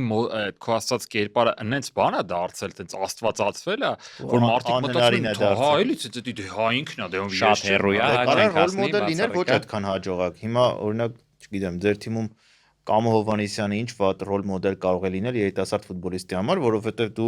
գոնե փորձի հասնի Կամոյի մակարդակին, հետո փորձի հասնել, չգիտեմ, Յուրայի մակարդակին, հետո հասի Հենրիխի մակարդակին։ Արանքում կարա Գևորգ Ղազանի մակարդակին։ Հա, կամ Գևորգ Ղազանի շատ բարձր մակարդակի իրականում։ Ես օրինակ այդ բանը շատ էի խրախուսում, որ մեր ֆուտբոլիստները օրինակ գնան մանկապատանեկանի պատահական իդեպ, էլ ոչ թե պայմանավորված, ասենք գնում են պարապմունքների, մտնում են, գալիս են երեխեք ջան, ոնց եք մարզիչներին տենց բանով ըմբռնումով մոտենալով մի քիչ միջամտում էին, բան գնդակ էին տշում, եւ երեխեքը ողջևորվում էին, տեսնում էին, էլի, ու հակառակը երեխեքին բերել պարապմունքների մեծերի, որ իրանք խաղերին գալն են, նաեւ այդ պարապմունքի process-ը տեսնեն ոնց է տեղնում, ինչքան են իրանք բան էլի, ջանք դնում, ինչքան ասենք օրինակ մարզիչը կարա գորգռա մեկի վրա, մյուսը ցուցում տա, այն ինչը որ իրանք չեն տեսնում, դա էլ ողջևորի, բայց անկախ ամեն ինչից ես մտածում եմ, որ այս երկու հարցն է, ինֆրաստրուկտուրաներն են, որը որ կրկին վերադառնով կամ պետք է պետությունը իր մեջ որոշի եւ պրիորիտետների մեջ դնի, էլի, որ մեզ պետք է սպորտը զարգացնել, մեզ պետք է ենթակառուցվածքներ աջակցի как minimum, եթե ոչ ինքը սարքի եւ միևնույն ժամանակ ակումբները արդեն ըստ իրենց հնարավորություն է, կարծում եմ ոչ բոլորը կարող են ինքը մեծ ներդրում ու բավականին երկարաժամկետ է։ Մենք այդ ուղղությամբ ճանապարհ անցել ենք, ցավոք չի հաջողվել, Ավանի ակադեմիայի մասին է խոսքը, մենք բանակցությունների մեջ ենք գտնում ֆուտբոլի ֆեդերացիայի հետ, այնտեղ եղան սկզբից մի պայմանավորվածություններ, հետո այլ որոշակի սահմանափակումներ կային վաճառքի հետ կապված, հետո վարձակալության տարբերակներ քննարկում եւ այլն, բայց ինչ-ինչ հանգամանքներով չեկանք համաձայնության, բայց ես մեծ հույս ունեմ եւ աշխատում եմ նաեւ այդ ուղղությամբ, որ ամենամոտ ժամանակներում մենք այդ հարցը դնենք, քննարկենք ու հասկանանք։ Ժամանակին նաեւ եղել էր քննարկում Երևանի քաղաքապետարանի հետ, երբ որ մենք տեղ էինք ման գալի նոր բազա կառուցելու եւ ստադիոն ունենալու, մեզ հրազդանն էին առաջարկում, ինչը որ համեստ գնահատմամբ բան էր, վերակառուցել ավելի թանկ էր, քան նորը սարքելը։ Ճիշտ է, ինքը պատմամշակութային տեսանկյունից շատ գրավիչ է, բայց ես օրինակ մենք քննարկում ենք Հրազդան ստադիոն օրինակ, Հրազդան ասում եմ հանրապետական ստադիոնը, ասենք երբ որ դու խաղեր ես չէ դիտում, եթե ոչ հավաքականն է, ու օրինակ վերցնենք նույն Ավանի ակադեմիայի ստադիոն։ Ավանը ավելի հաճելի տպավորության թողում, որտեվ լցվում է, հանրապետականը դատարկ է, կարող է նույն քանակի մարդ մեկ էլ ցած արձագանքի էլի մեկի ձեն ընդեղից։ Դե իրականում պարզ մաթեմատիկական հաշվարկ կա 3000 հոգին կարա լցնի Աբովյանի քաղաքային ստադիոնը 3000-ը 14000-ից հանրապետականում ու ծրված լցնելուց դատարկ ստադիոն է։ Իսկ 3000-ը դե բավական լուրջ թիվ է Հայաստանի Այս երկու բանը լինի լավ ինֆրաստրուկտուրա, որ հաճելի լինի այնտեղ գալ եւ աշխատել հենց մասսայականության վրա, որ մարդկանց դուր գա այս սպորտը եւ դրանից բխող արդեն մնացած քայլերը։ Բայց ամեն դեպքում պետք է նաև ստեղծել այդ ինֆրաստրուկտուրան։ Ես լսեցի, որ դուք այդ խնդիրը բարձրաձայնեցիք, որ դուք նպատակներ ունեք այն ստեղծել, որովհետև եթե նույն նոայի հետ ենք համեմատում, դուք նոր չեմպիոնն եք, իրենք նախորդ չեմպիոնն են, բայց ենթակառուցվածքային հաշվարկում, ասես համեմատականում, իրենք ոնց որ արդեն շենք են կառուցել, դուք կողքի շենքում վարձով ապրում եք մեկ սենյականոցում, այսպիսի օրինակ բերեմ, պետք է լուրջ ինչ-որ բան անեք, որպեսզի մրցակցեք ոչ միայն խաղադաշտում, այլ նաև դրանից դուրս, եւ մյուս հարցը, որը քանի որ հիշում եմ շուտ ասեմ, դուք մարքեթինգից մի քանի օրինակ բերեցիք, ինձ հետաքրքիր է եւ կարծում համաձայն էլ կլինեք, որ եթե ստադիոն գալը անվճար է, երկրպագուն չի կարող պահանջ ներկայացնել կոպիտ ասած չի կարող, որովհետև ինքը անվճար է օգտագործում դա։ Եթե ինքը վճարի, կարող է միանգամից պահանջ ներկայացնել, ուստի ես շատ կուզեի, որ Ուրարտուից բացի Հայաստանի արդեն մյուս բոլոր ակումբներն էլ սկսեն տոմսով դնել խաղերը։ Կոնե սիմվոլիկ գումարով։ Լարժ համաձայն եմ ձեր հետ, իմ դառը փորձը նաև ինչը որ անվճար է, չի գնահատվում։ Եթե նույնիսկ մենք sense քննարկում ենք ունեցել, եթե նույնիսկ դու տոմս ես մեկին նվիրում, որը ասենք ձրի է, բայց վրան գրված է, չգիտեմ, 1000 դրամ, ինչ որ ինքը ֆիզիկապես նաև արժեք է ներկայացնում, որ ես տոմս ունեմ, մի քիչ էլ պարտավորեցնում է ինձ գնալ այնտեղ, էլի։ Հետեւաբար շատ կարևոր է։ Այստեղ օրինակ այլ հարցեր կան տեխնիկական, նույն Ավան ակադեմիայում, չգիտեմ, Աբովյանում էլ է, չէ՞, նույն որ համարակալված չեն տեղերով, չի կամ դու պետք է ընդհանուր ռեստորաններ, որոնք որ փոքրել են համարը, կա որ շարքը չի նշած էլի թիվը չկա կամ փոկվել է, այսինքն Գուցե պահանջվի ումից որ վարձակալում եք, որովհետև եթե դուք վարձակալում եք, նաև գոնե որակյալ լինի, ասեք, էս ինչ եք անում։ Ցավոք սրտի մենք այս տարի էլ այդ բանը զգացինք, ցավը, երբ որ մեզ տեղափոխեցին, որոշակի զրկումների ենթարկվեցինք ինֆրաստրուկտուրայից օգտվելով, հիմա ծրված ենք երեխաները մի տեղ են պարապում, չեմ դուբլը 3-րդ տեղ, թիմը 3-րդ տեղ, խաղում ենք 4-րդ տեղ։ Պրոբլեմը նախ նրանում այո, որ մենք ունենք մենաշնորհ, ոնց հասկանում եմ, մեծամասամբ ինֆրաստրուկտուրան պատկանում է ֆուտբոլի ֆեդերացիային եւ իր որոշմամբ է դա կայացում, անկախ նրանից, թե քաղաքիրավական պայմանագրեր կան, թե չկան։ Այո, դու կարող ես գնալ, չգիտեմ, օրինակ դատարան, ասել ես պահանջում եմ, որ դու ինձ այս ամեն ինչը անես, մտնես այդ քաշքշուկի մեջ, մյուս կողմից կամ պետքա փշի անելով աշխատես եւ այլն։ Սա ամենօրյա կոպիտ ասած աշխատանքն է, բայց եթե ընդհանուր ենք նայում, այո, համաձայն եմ, դու պետքա դուրս գաս այդ ամեն ինչից, ինքնուրույն տիրապետես, տնօրինես, դա մեկ այլ ոլորտ է, էլի ֆուտբոլային, բայց մեկ այլ որակներ պահանջող է, այդ ամեն ինչը սպասարկել, ճիշտ ձևավորել եւ փառք ու պատիվ Նոային ես մենակ ասում եմ շնորհակալություն եւ հիացմունք կարող եմ Միայն նույն չէ, որ Արտուներ ունի արդեն սեփականը եւ այո, հուսով եմ իրանք կսարքեն, նոան ուղղակի ես վերջերս ոնց որ թարմ օրինակով է, դրա համար եմ իրանք շեշտում ու ոնց որ թե ամենանորավոճ, ամենաժամանակակից ինֆրաստրուկտուրն է պատրաստում, կարծում եմ նաև դա օրինակ պետքա ծառայի բոլոր այլ ակումբների համար, մենք նույնպես այդ ուղղությամբ պետքա քայլեր անենք եւ ստեղծենք։ Կամ առնվազն ձեռք բերենք վերակառուցենք։ Ֆոնի համար, ասենք, դա հսկայական նպաստ է բերում, առհասարակելի։ Այդ մրցակցությունը որ կա, նաև հենց լրջությունն է, որ նաև մեր մրցակիցներն են ապահովում։ Իրականում որ խոսում էինք տարբեր գործոններից, ինձ թվում է խնդիրը նաև Երևանի վրա մեծ կենտրոնացումը, որ մենք ասում ենք երկրպագու աչքով ինչու կարող է այդքան գրավիչ չլինել, որ տարբեր քաղաքներ ներկայացնեն, ինձ թվում է ավելի հաճելի կլինի։ Բայց նաև թեկուզ Երևանից լինեն, ամեն ակումբ պիտի իրեն բնորոշող բան ունենա, ինչ որ մի բան, որը իրեն տարբերում է։ Օրինակ դուք էլ երևի լսած կլինեք, չեզոք երկրպագուներից շատերի համար ինչու էր լավ, որ Արարատ Արմենիան չեմպիոն դարձավ։ Իրենք ասում էին ամենաուժեղ հայ ֆուտբոլիստները իրենց կազմում էին կամ ամենաշատն էին խաղում։ Գումարած ակումբը հիմնադրման օրրանից ես հիմա քանի որ այստեղ ենք հյուրընկալվել, իմ մտքերն եմ ասում, կապ չունի, ուրիշ եթերներում էլ եմ ասում, այնպես չի որ այսօր դրա համար եմ ասում։ Ակումբը հենց մտավ հայկական ֆուտբոլ, շատ լրջորեն մտավ, հստակ իր քաղաքականությամբ ու մի 4 տարի առաջ էր երևի Պողոս Գալստյանի հետ զրուցում էինք ստադիոններից մեկում, ես այդ օրինակը իրեն բերեցի, ասացի, այսքան ժամանակ լսել եք, որ մի հումորային հաղորդման ժամանակ հումոր լինի Արարատ Արմենիայի մասին, այսինքն ուրիշ ակումբների անուններ տալիս են, ինչ որ անեկդոտներ եւ այլն, բայց Արարատ Արմենիայի անունը չի կապվում դրա հետ, այսինքն կարծես ավելի լուրջ բան ունենա, չեն ասում այդ հումորների ժամանակ։ Այդ լավա թե վատա։ Լավ է, հենց դրա համար ասում դուք այնպես արեք, որ այդպես հանկարծ չլինի, էլի, որովհետև անունը արդեն այդպես լուրջ է ձևավորված։ Հուսով եմ այդպես էլ կշարունակվի ու ընդհանրապես ոչ մեկի վրով այդ հումորը չի լինի, որովհետև դա էլ է վատ ազդում։ Հումորը վատ բան չի, որովհետև ամեն էդ էլ է համն հոտը ու PR-ը ի վերջո, օրինակ չգիտեմ, Արսենալի այսօր խոսացինք վերաբերել, այնքան հումորներ կա, չէ, այնքանի տարի չեմպիոն չէին դարել եւ այլն, վերջի պահին սայթակելը, այդ ամեն ինչը այն որ իրենց բնորոշ է, բայց չես կարող ասես վատ ակումբ է կամ թույլ ակումբ է եւ այլն, էլի ամեն ինչը ոնց որ պոզիտիվ կերպով է բանարվում։ Ես միայն ուրախ եմ, ես էլ հարց ուղեմ, օրինակ դուք երկու հարց, դուք ոնց կբնութագրեիք Արարատ Արմենիային, որովհետեւ մենք էլի քննարկում ենք ունեցել այդ identity-ին, դու որն է քո ոնց ես քեզ ներկայացնում աշխարհին, երկրպագուներին, մեկ այլ տեղ է, որն է քո գաղափարը։ Օրինակ, չգիտեմ, Փյունիկը իր պատմությամբ, չգիտեմ, հա, այսքան տարիներ ունեցած կամ Արարատը նույն, հա, լեգենդար Արարատի, ոնց որ այդ շլեյֆը ունի, Ուրարտուն իր ստրուկտուրան, այդ նույն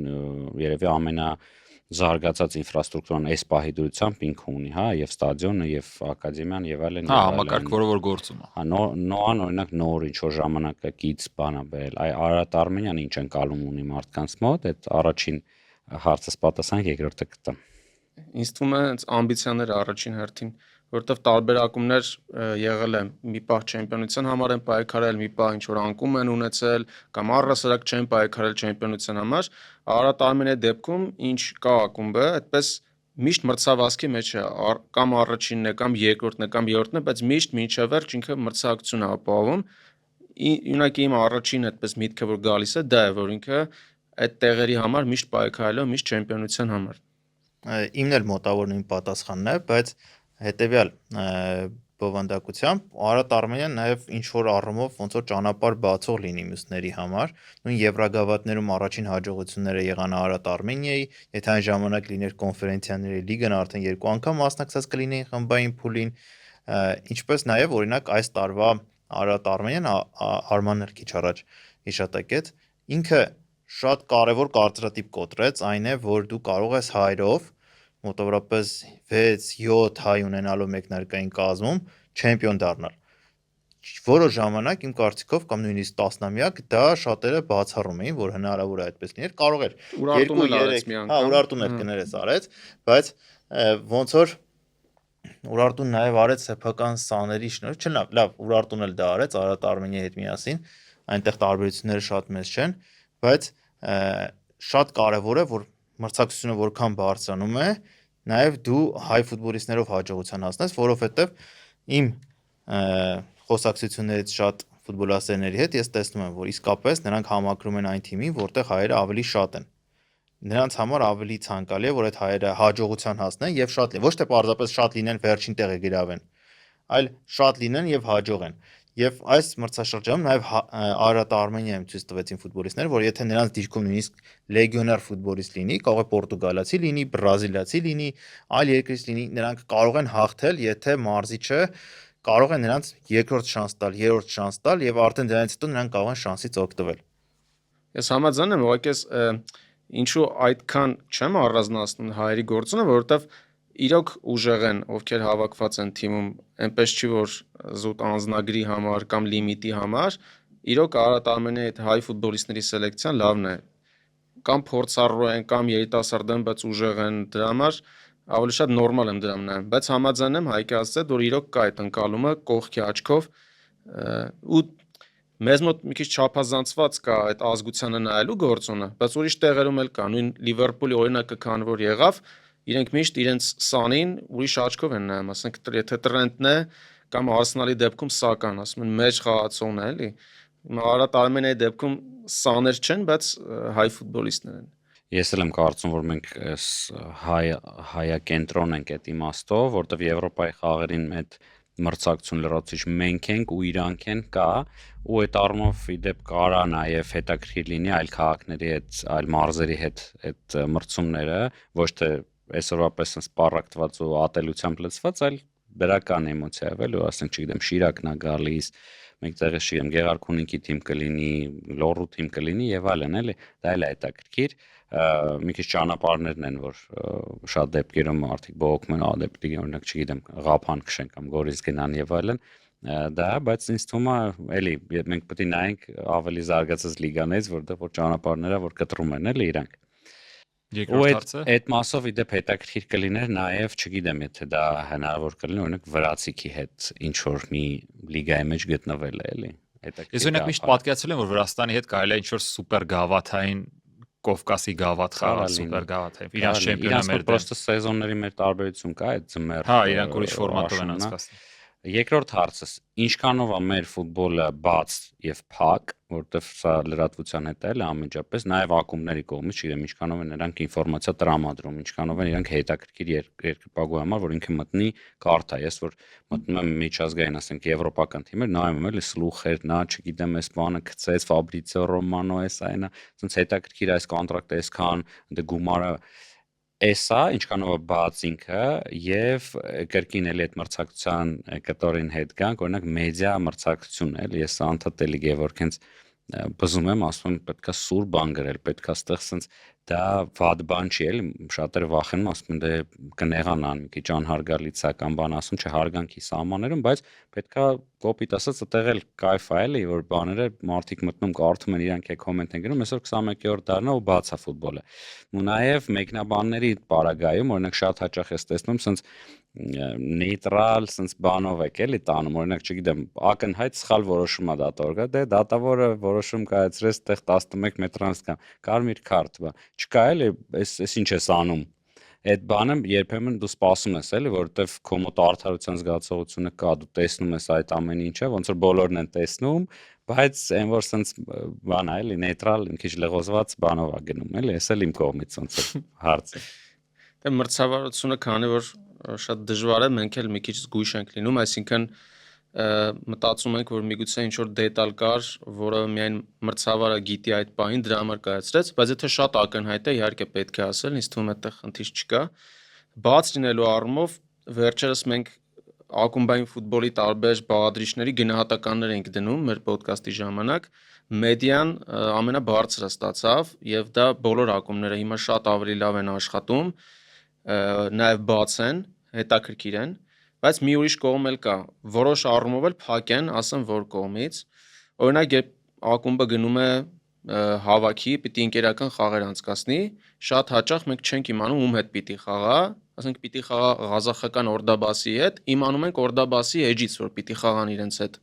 կամ ինչ որ նորեկ պիտի գա, հա հիմնականում ներկայացնում են, բայց ֆուտբոլիստ էլ կա գնում է 6 ամիս հետո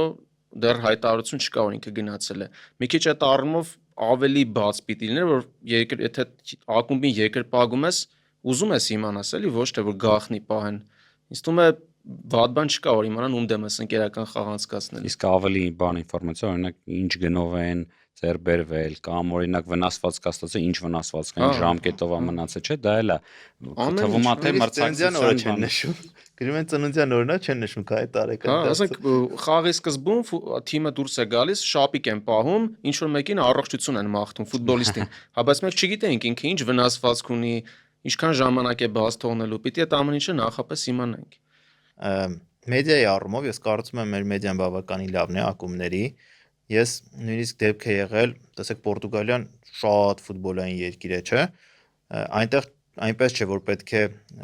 բարձրագույն լիգայի քանի 16 թիմ է այնտեղ, կարծեմ, չէ՞, մասնակցում 18 թիմ է մասնակցում։ Այնպես չէ, որ պետք է 18 թիմով այսպես սահմանափակվեր, որ մյուսները կարող են վատ լինել։ Այնտեղ թվում է, թե պետք է շատ զարգացած ակումբներ լինեն, մինչև 100 օրինակ։ Բայց եթե մտնում ես ավելի ցածր դիվիզիոնի թիմ, երկրորդ դիվիզիոնի թիմ, երրորդ դիվիզիոնի թիմ, իրենց մամուլի ծառայությունը շատ, չգիտեմ, չեմ ուզում վատ բան ասեմ, բայց մերի ավելի բարձր են։ Ակումբի կայքերը, իրենց սոցիալական էջերը, մյուսները կամ YouTube-յան էջ ես մտնում, վերջին թարմացումը եղել է խոսքի կես տարի առաջ, ասում ես, էս ի՞նչ է։ Եվ համատում ես Հայաստանի հետ, ասում ես, մենք բավականին զարգանում ենք, ես համաձայն եմ Արմանի հետ, որ այս պահին մեր ակումբներից ամենա զարգացածը ոլորտները, եթե բոլորը միասին հաշվենք, հենց մեդիան է, որ բոլորն էլ փորձում են հենց մեդիայում հաջողել, կան լավ մասնագետներ, գրեթե բոլոր ակումբներում, եւ մրցակցությունն էլ նրանց միջև, այսպես շատ ես տեսնում եմ, այս մեկը մի բան արեց, մյուսը փորձում է պատասխանել, այն մյուսը փորձում է այս մեկից վերցնել իր համար, իր խաղին ավելի լավ օգտագործել, ու բոլորը միաժամանակ հետևում են միջազգային տրենդներին, ինչն է մոդա, AI-ն է մի օր մոդա, մի օր, չգիտեմ, ինչ որ challenge է մոդա, բոլորը փորձում են օգտագործել, այդ առումով նույնիսկ չես հասցնում բոլորին հետևել, այնքան շատ է կոնտենտը, դա դրական կողմը։ Այդ առումով հիշեցի են առաջի սեզոններ կարծեմ, չէ՞ որ նկարեր Փյունիկի հետ Արմենիան բան մտավ sense challenge-ի։ Կհիշեք այդ որ հիշեցի, բայց մանրամասները չեմ հիշում։ Փյունիկը գրել էր ով ամենաշատ ով ում կոմենտ ամենաշատ լայք ոնց որ կհավաքի, դրան ինչ որ բան կտրամադրենք, չեմ հիշում օրինակ մերջ։ Ու Արմենիան գցել էր ինչ որ գավաթով նկարը իր, որ չեմպիոնական, ու ամենաշատ լայքն էր հավաքել, ու թվում էր թե լավ տրոլինգ է, բայց Փյունիկի պատասխանել էր արժանի, իրանք էլ այդ նվիրելու ժամանակ գրել, հա, այն ժամանակ չէ չեմպիոն չենք դարել, ուղղակի նկար էր թիմային, գրել են շնորհավորում ենք առաջին ինչ որ նվաճումը կամ ձեռբերման հետ կապված, որ իրանք մրցանակ էին նվիրել, էլի։ Սենց հետաքրքիր այդ բաթլը կար։ Մեդիայի մասով համաձայն եմ, կարծիքների մասով մեկնաբանության նույն դաժե Ռուսաստանի հետ որ համատում ենք, ընդեղ էլ չէ, այդ սուդիա, բան եւ այլն, да где-то там что увидел, այդ բաները կան խոսքերը, էլի, ուզում եմ ասեմ, ոնց որ մեկնաբանը հա մենք ընդունում ենք, որ մտնում է թեմայի մեջ։ Ինչ որ առումով հրանգ ունենք չեզոք մնալու, չխառնվելու, որովհետև շատ դժվար է Հայաստանի առաջությունը մեկնաբանել մյուսների համեմատ կոնկրետ պատճառով, որովհետև դու կարող ես ասել սխալվեց, ասենք, չգիտեմ, Հանսի Ֆլիկը, այս ինչ ֆուտբոլիստին փոխարինեց, եւ ոչ Հանսի Ֆլիկը երբեք չի իմանա, որ իր մասին նման բան ասել ես եթերում։ Իսկ եթե Հայաստանի առաջությունը նման բան ասես, միգուցե եւ եղել են դեպքեր, որ ակումբից զանգարեն, ասեն ինչու ինքը մասնագիտական Չէ, գնահատական դե տալիս։ ոչինչ։ Ունակի ինձ երբեք պիսի դեպք չի եղել։ Ես եթե վստահ լինեմ, որ մրցավարը սխալվել է, այդտեղ էլ կասեմ, ուղղակի։ Չէ, մարզիչը։ Մարզիչ մրցավար Մարզիչը մի առասակ, քիչ ոնց որ Չէ, հիշի մի մեր քիչ շատ մեծամիտ էր լինում, որ դու մարզչի հասցեն այդպիսի բան ասես, մանավանդ top մարզիչների կամ թեկուզ այստեղ աշխատող, պետք է մի քիչ ուրիշ ձև ձևակերպես, էլի չես կարող ասել, էս ինչ արեց օրինակ պետք Տուլիպան, է զգուշ լինել որտեվ Հայաստանի առաջնությունում։ Դες լավ բայց մարզիչ- որպես իրանց նախկին գործընկեր ասա իմանաս Հայաստանի առաջնությունը մի հատ ուրիշ խնդիր ունի դրվագում նայում ես կրկնապատկերը, այնտեղ այդ լղոզված պատկերի մեջ հիմա էսի ոտներ թե ձեռներ, այդ ձև պա լինում, իրոք էլի դա ուղակի են այդ բառը չխնայեմ, ասեմ ցեխա, ոչ թե կադրը։ Եվ այդտեղ զսպող հանգամանք էլ կա, ես հիմա ինչ եմ տեսնում։ Ըստ այս կադրը ինձ ի՞նչ է ցույց տալիս, որ ինչ։ Ու հերիք չի դու չես կարողանում հասկանալ, հələ մտածում ես, բա լավ մրցավարը հիմա չի ինչա տեսնելու ու ինքնաբերաբար դու քեզ պատրաստում ես այն նրան, որ всё, պես պատրաստ հերթական ստատուսներն են փոխադարձ մեղադրանքներ էլի։ Իսկ մի հատ ուրիշ թեմա, որ Հայկը նշեց, մտքիս եկավ քանակը թիմերի, որոնք որ խաղում են այսօր։ Նորմալ է, նորմալ չի, բավարար է, Նորմալ է ինձ թվում է։ նորմալ է։ Առանց էտել վերևի 5 ու ներքևի 5 արդեն զգալի տարբերություն կա շատ տարբեր առումներով եւ կազմի եւ մնացած, բայց 10-ը ինձ թվում է նորմալ է, նույն Խորվաթիա առաջնությունն էլ է 10 թիմով, ավելի լավ է որակի վրա հիմնվենք, էլի զուտ քանակ ավելացնելով չեմ կարծում շատ բան է փոխվի։ Լավ, իսկ այդ պարագայում խաղերի քանակը ոնց է։ Դուք ասեք, որովհետեւ ձեր ֆուտբոլիստներն էլ կարծես մարզիչն էլ ասում էր, որ ֆուտբոլիստները հոգնել են, այն դեպքում որ 27 տուրանոց առաջնություն է։ Ինձ հետաքրքիր է ինչ կլիներ, եթե 38 տուրանոց լիներ, գումարած Եվրագավաթային, չգիտեմ, 20 խաղի ինչ որ կամպանիա, գումարած գավաթի խաղեր լինեին։ Հետաքրքիր է ձեր կարծիքը, որովհետեւ ինձ թվում է կարող է եւ շատ լինել, բայց եթե մարզիչները ասում են, որ ինտենսիվությունը պահելու համար եւ հոգնածությունից հնարավորինս խուսափելու համար պետք է 27 տուրանոց այսպիսի 10 թիմանոց առաջություն, ես լրիվ էլի օքեյ եմ։ Իմ համար որակը էլի ավելի կարևոր է։ Ես պատրաստ եմ շաբաթվա մեջ 1 խաղ դիտեմ այդ թիմից, բայց այն որակյալ լինի։ Դե օրինակ նայած թիմի համար Նոանս վերջին մրցաշրջանում 49 խաղ է անցկացրել բոլոր խաղերը իրար հետ։ Ամեն 3 օրը մեկ խաղացել է։ Մենք ֆեդերացիայում էլ տենց ակումբները, որ ռազմավարություն են քննարկում եւ այլն, այնտեղ էլ տարբեր կարծիք, որպես կարծիք ուղակի հարցնում են, տարբեր ակումբները իր մոտեցումները ունեն։ Ես այս դեպքում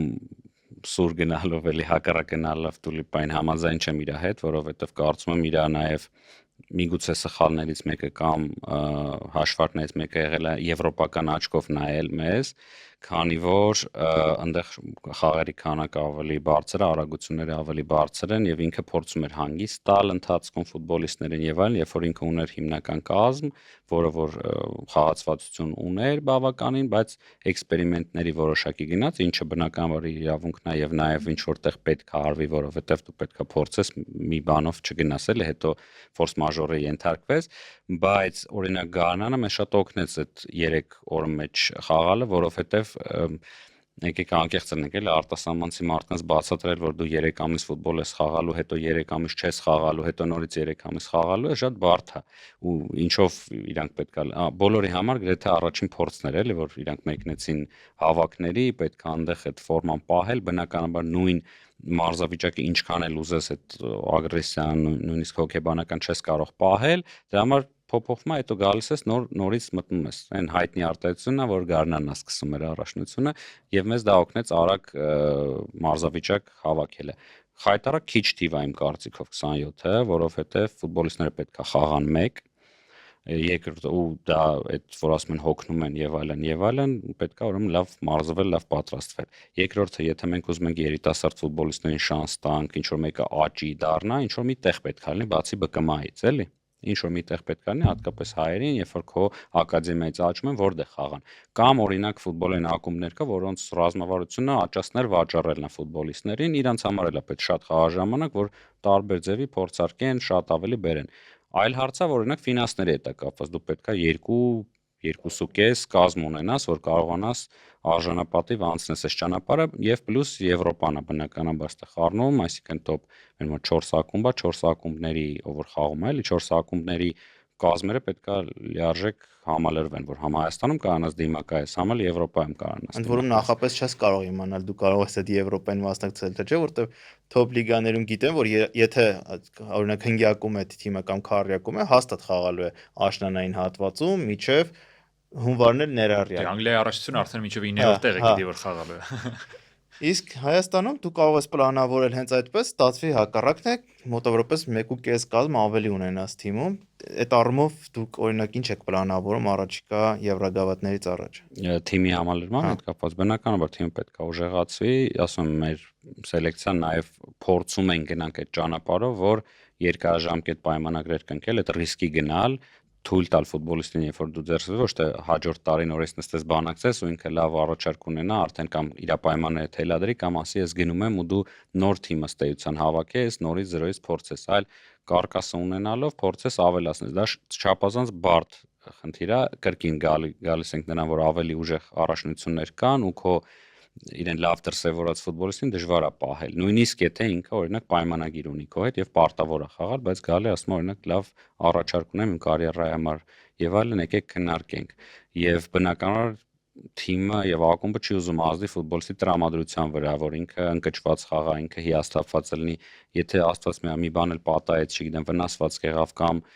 այդ տարի վատ խաղաց, ոնց որ այդ հնարավորությունը կորցրեց ու ասում է իմ կարիերայի վրա ինչ որ ազդեցություն ունեցաք։ Դրա համար չափազանց բարդ է այդ առումով, բայց միանշանակ մենք գնում ենք նրան, որ մենք Չեմպիոնների լիգա ենք հիմա խաղալու, սա անցած տարել ենք նույն տրամաբանությամբ, պրոստը եթե Կլուժի հետ մեր մոտ ստացվեց այդ հաղթանակը ու խաղաոճը, ոնց որ բոլորս երևի նույն կարծիք ենք, երևաց որ շատ բաներ, Սպարտայի հետ է որակի տարբերություն երևաց, ամեն դեպքում դա երրորդ պաշտոնական, չորրորդ պաշտոնական երևի խաղներ ու հələ թիմը նոր ձևավորված մտնում ենք, հա։ Ու մի հատ վան արել։ Այդ էլի երրորդ, չորրորդ խաղներ ընդհանուր եթե մենք նայում ենք ու Սպարտան էր, որը ուր հասավ, կիսաեզրափակիչ էր։ Կարորդ էր հասել։ Օրինակ ֆուտբոլիստների մասով Վարդան Մինասյանը մոտեցում ուներ, որ եթե ֆուտբոլիստը ուզում է գնալ ակումբից, եթե լավ առաջարկ ունի, ապա իրեն պետք է բաց թողնել, որովհետև այլևս մնալով չի կարող նույն օգուտը տալ, նույն տենտոնի հետ կապված անընդհատ կային խոսակցություններ, որ պիտի գնա, ի վերջո գնաց։ Դրա համար ես հասկանում որ ակումբի համար դա դժվար հարց է։ Հիմա օրինակ թողնել Սերոպյանը գնա թե ոչ, եթե լավ առաջարկ ունի, եթե ինքը ուզում է, բայց մյուս կողմից փոխարինող գտնելն էլ հեշտ չէ։ Միանշանակ, հատկապես հայ ֆուտբոլիստների հետ ավելի բարդ է, որովհետև Հայաստանում ենք ապրում, բոլորսը գիտենք, չգիտեմ, ճանաչում ենք երկու ամենաշատը անձի միջոցով ամիջական արդեն կապ կա ընտանիքների եւ այլնի հետ, բավականին բարդ է, բայց դա էլ պետքա փոխվի, որովհետեւ մեր մոտ սյոտիկի մենք ասում պրոֆեսիոնալ սպորտսմենների մասին, որոնք որ պետքա իր ստորագրածը հարգեն, էլի, ի սկզբանե ոչ թե հա դե լավ մի բան կմտածենք, էլի։ Բնականաբար դա բարդ խնդիր է, սելեկցիան բերելն էլ է բարդ։ Երբ որ մենք մեդիայի մասին ենք խոսում, շատ կարեւոր դեր է խաղում էլ ինքը մտնում այդ edge, տենում է ինչ ակտիվություն կա, ինչքանով ինքը կարա այդ edge-ի մեջ երևա իր սեփական PR-ը առաջ տանի, էլի, մանրուքներ կան, որոնք որ շատ կարևոր են ֆուտբոլիստ բերելու համար, էլի, դու պետքա ինչ որ մի բանով գրավես իրան, հատկապես, չգիտեմ, այլ հավասար պայմաններում, օրինակ երկու հատ նույն առաջարկ կա եկել, երկուսն էլ top ակումբ են, հիմա ինքը պետք է կողմնորոշվի, ինչ որ դետալների է, էլի, գնում։ Այս առումով շատ կարևոր է։ Իսկ որ ամռանը հեռանում են ձեր թիմից էլի տենց կարևոր խաղացողներ, ինչպես Տենտոնը, ինչպես երկու ֆուտբոլիստ ձեր առաջատար ռմբարկուններից գնաց օրինակ Փյունիկ, եւս մեկ Հերի Ավակյանը նաեւ։ Հերի Ավակյանը ոնց որ կեսից գնաց, չէ՞, անցած կես տարի խաղաց, Արարատ Արմենը գնաց։ Եվ ես եթե ճիշտ եմ հասկանում, ոչ ոք Արարատ Արմենիից գնալուց հետո ավելի լավ մրցաշրջան չանցկացեց, քան ձեր թիմում էր միջև այդ։ Եվ նման պարագայում, երբ որ դուք շատ կարևոր դիրքերում նոր թիմ եք հավաքում, նոր ռոստեր եք հավաքում, դուք ամռան դրությամբ, երբ մրցաշրջան չէր սկսել, մտածում եք, որ կարող եք չեմպիոն դառնալ։ Թե ինչ որ պահից եկավ գիտակցումը, որ կարծես մենք չեմպիոնության ենք գնում։ Նայեք, երբ որ սկսում է ցանկացած մրցաշրջան, այն որ մենք խոսում ենք, մի թիմը դառավ, թե մյուս թիմը չդառավ չեմպիոն, էլի։ Դա երկուսն էլ միաժամանակ է լինում, էլի, երբ որ օրինակ Փյունիկը, Նոան, ցանկացած այլ ակումբ իրանց ամբիցիան հայտնում են, ասում մենք գնում ենք չեմպիոնության համար պայքարելու, նշանակում է, որ հավատում են դրան ու կռիվ են տալու, եթե չի ստացվում, ուրեմն չհաջողվեց, որ իրանք բաց թողեցին այդ հնարավորությունը, ինչ որ մեկի մոտ էլ ստացվեց, իրանք դարձան չեմպիոն։ Չգիտեմ, այլ թիմեր կան, որոնք չունեն նմանատիպ պահանջներ։ Օրինակ ես չգիտեմ, մի 20 քանի ավելի տարի երկրպագում եմ իտալական Ռոմային, ինքը օրինակ այս տարի ասում են ինձ պետքա չեմպիոնների լիգա մտնել ու վсё, այդ իմ 4-րդ տեղը ես լրիվ գոհ եմ։ Ավել ամբիցիա այս սեզոնում ես չունեմ, ինքնին բացահայտ դրա մասին հայտարարում են։ Եթե ստացվում է, չէ։ Արադ Արմենյան միշտ է, ոնց որ Արմանը նշեց, միշտ այդ միտքը ունի, որ այս տարի մենք պետքա դառնանք ոսկե մեդալակիրներ։ Դա միշտ կա, հետեւաբար թիմը հավաքվում է։ Բայց ելի եմ ասում, մոտեցումները բերում են նաև որակի տարբերության։ Եթե դու ասում ես, դե լավ, այս տարի հեսա թազա թիմ հավաքենք, հաղթենք, հետո կտենանք ինչա լինելու, հետոն դու ոնց որ հաջորդ քայլ չես անում, կանգ ես առնում, բախտդ կբերի, կարող է ավելի լավ թիմ հավաքես, չբերի վատ թիմ հավաքել։ Թիմ հավաքել գաղափարն է, էլի, խնդրեմը իրանով։ Դու պետք է ունենաս ու կետային ուժեղացումներ անես, հաշվի առնելով, որ որոշ բաներ կարող է տեղի ունենան։ Օրինակ, ֆուտբոլիստը գալիս է լրանում է իր կոնտրակտ ոնց որ Տենտոնի հետ էր, գալիս է որոշակի պահանջներ առաջ քաշում, ասում է, ես սա եմ ուզում, ես սենց եմ ինձ տեսնում, էս եմ։ Եվ շատ դեպքերում կարիերայի համար ավելի վատ է, բայց օրինակ, չգիտեմ, ֆինանսական ավելի լավ է։ Այդ յուրաքանչյուրի ընտրությունն է։ Ես օրինակ մեծ ափսոսանք ունեցա հենց բանի Օկանսի հետ, Էրիկի, որովհետև անձամբ նաև իր հետ հանդիպել էի, բանակցել ենք եւ դա ըստ իր ներկայացրած մի քիչ բան բացեմ, էլի, այն որ ասում եք փագա, հիմա բաց բան ասեմ։ Իր մոտ օրինակ ընտանիքի խնդիր էր, ասում էր, որ ես չեմ կարող Հայաստանում մնալ, իմ ընտանիքը այնտեղ է, մենք ամեն ինչ առաջարկում ենք, որ տեղափոխվի ընտանիքը, դպրոց, երեխա եւ այլն, աջակցություն ակումբը ցուցաբերի։ Ուզում էր հետ գներ Գանայի առաջնություն։ Չէ, ինքը ապրում էր, եթե չեմ սխալվում, Բելգիայում։ Հա,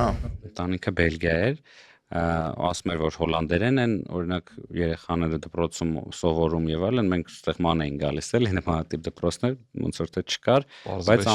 ամեն ինչ առաջարկում ենք եւ այլն, ասեց շատ շնորհակալ եմ, որևիցե խնդիր չկա, ոչ ֆինանսի մեջ, ոչ բան, էս է հարցը։ Դե այդ դեպքում որևիցե բան էլ չես կարողանում էլի առաջ քաշես։ Պարզ է ասում, ամեն առաջարկից ավելի լավ առաջարկել կա եւ կարա լինի, բայց ամեն դեպքում էլ էս հոսակցություններ, բայց հետո իզարմանասինց ես տեսնում եմ, որ արդեն գնաց Փյունիկ, իդեպ շատ լավ ինձ թվում է սեզոն անցկացրեց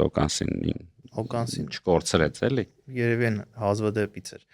Բայց նույն Նուբիսին օրինակ, քանի որ փակագծերը բացում են, ես լսել եմ, որ ինքը տենց բավականին մեծ գումար էր պահանջում ձեր ակումբից, որպեսի մնար, բայց բավականին ավելի քիչ այդ գումարից համաձայնեց գնալ Փյունիկ։ Քանի որ ստույգ փաստերից չեմ կարող խոսալ, կարող եմ ասել այո, որ մենք բանակցել ենք եւ ֆինանսական հարցերի շուրջ համաձայնության չենք եկել, իմ ունեցած ոչ թե տեղեկություն, այլ ասեկոսներից տենց չի հակառակն է, Փյունիկը կամ բավարարել է կամ նույնիսկ ավելի շատ է վճարել եւ ի վերջո շատիկը չի հարց չի ստեղ համարժեքի հարց է։ Դու պատրաստ ես այդ ֆուտբոլիստի համար այդքան գումար տալ, թե չէ։ Հա, դու օբյեկտիվ բաներից ելնելով պայմաններից։ Ինչի մասին քիչ առաջ խոսում ենք, որ հնարավոր է նույն գնով նույնիսկ երկու լավ ֆուտբոլիստ բերել, եթե ճիշտ օրինակ սելեկցիա կատարվի եւ մեծամասամբ Արադ Արմենիայի սելեկցիան օրինակ նույն Բալանտան իմ կարծիքով եթե վնասվածքները մի քիչ լինեն առաջության լավագույն ֆուտբոլիստներ եւ Մարշչի այդ մտքերը խաղադաշտ տեղափոխող ֆուտբոլիստն է իմ կարծիքով արտակարգ ես առաջին խաղը որ տեսա ռումինական ունիվերսիտետը Կլուժի հետ մեկ խաղակեսից հետո ես արդեն աչուձախ բոլորին ասում են այս ֆուտբոլիստը եկել Հայաստան որ տեսեք ինչա լինելու եւ իսկապես նա համանայդեպս առաջին կեսում մրցաշրջանի հիմնական պատճառներից մեկն էր, որ այդքան լավ գնաց Արադ Արմենիայի։ Առաջին խաղակեսը նայելուց արդեն ուզում էիր փեսով առնել իրան։ Արդեն զանգել էի դե լապորտային ասեի։ Ես իդեպ մի հատ առաջարկ ունեմ թողարկման վերջնամ մասին մոտենալով մի թեմայի շուրջ խոսենք, որին շատ մոտենում ենք, բայց անընդհատ շեղվում ենք, հա, նաև օրինակ Արմանը խոսեց, որ մեր մարշչական շտաբի մոտ հաջողվել է սիմբիոզը ստանալ, հա, հայերի եւ օտարերկրյա խաղացողների մենք բազմաթիվ թեմաներով չէ ոչ միայն լիմիտի տեսանկյունից, այլ այն տեսանկյունից, որ խաղակցված լինի, թիմը լինի, որը որ իր բանում կորիզը դա հայ ֆուտբոլիստներ են եւ նաեւ խոսացինք քննարկեցինք բազմիցս Տուլիպայի թե անձը թե մարշչական շտաբի աշխատանքը, հա, իդեպ ինքը շատ է սիրում լրագրողների մասին խոսել, տղաների մասին գալիս է, nice guy է։ Ասա ոդկասթի տղեկն են։ Ու այնպես որ կարծում եմ այդ թեմայով էլ բազմաթիվ եթե հարցեր կան, եթե կարծիք կա աշխատանքի վերաբերյալ, կարծում եմ թեմաներից մեկը նաև ճիշտ է որ դա լինի։ Հենց Տուլիպայի մասին Մարշչական շտաբի առասարակ աշխատանքի, որովհետև մենք մարշչական շտաբի մեջ մի հատ հետաքրքիր անձել ունենք, ով որ այդպես ժառանգությունը միշտ էլ ավանդույթների փոխանցումը կարծում եմ շատ կարևոր է ու Վարդան Մինասյանի շտաբից Գևորգ Ղազարյանը անցավ ու կարծես թե շատ լավ մերվել է, շատ լավ աշխատում է եւ հիմա համագործակցում է նաեւ Տուլիպայի գլխավորած մարշչական շտաբի հետ։ Ֆուտբոլիստները ասում են, որ Տուլիպայի օրոք մարզումները շատ ավելի ինտենսիվ են, արագություններ, նույն վերջերս Շաղոյանը ասաց, որ դա օգնեց իրենց, որ դժվար խաղերի այդ վերջնամասերում թարմությունը պահեն, գումարած դե խոսեցինք եւ ոճից, Տուլիպայի եւ այլն, բայց Գևորգ Ղազարյանի մասին առանձնատուկ ցանկանայի նշել, որպես մարզիչ նա որքան մեծ ձգտում ունի անընդհատ սովորելու, անընդհատ նոր բաներ վերցնելու եւ մի դեպք էլ կա, որ ես եմ առնչվել, բայց երբեք առիթ չի եղել դա պատմելու, կարծում եմ, քանի որ չեմպիոն է դարձել Արարատ Արմենիան, կարելի է պատմել 2 տարի առաջ էր, երբ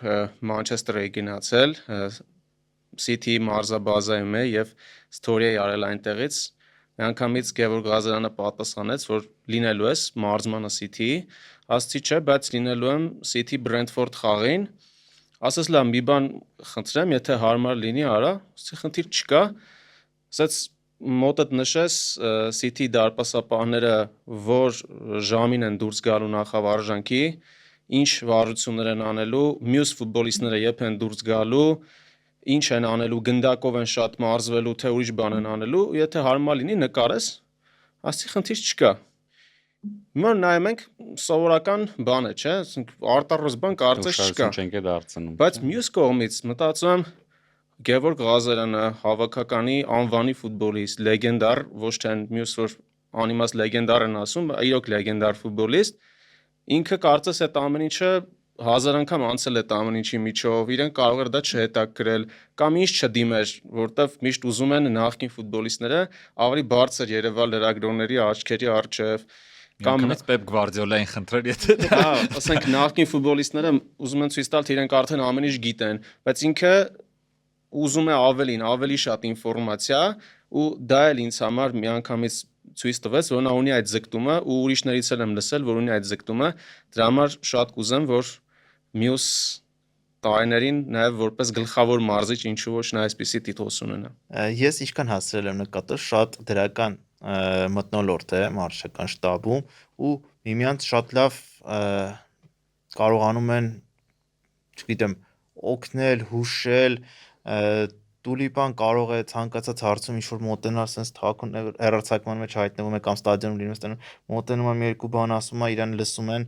ասում է հա ու գնաց միանգամից տեսնում ես արդեն սկսում է ընդհանուր հուշումներ տալ։ Դու այդտեղ չես հասկանում, ինքը հարցեց արժի նման բան օգնականին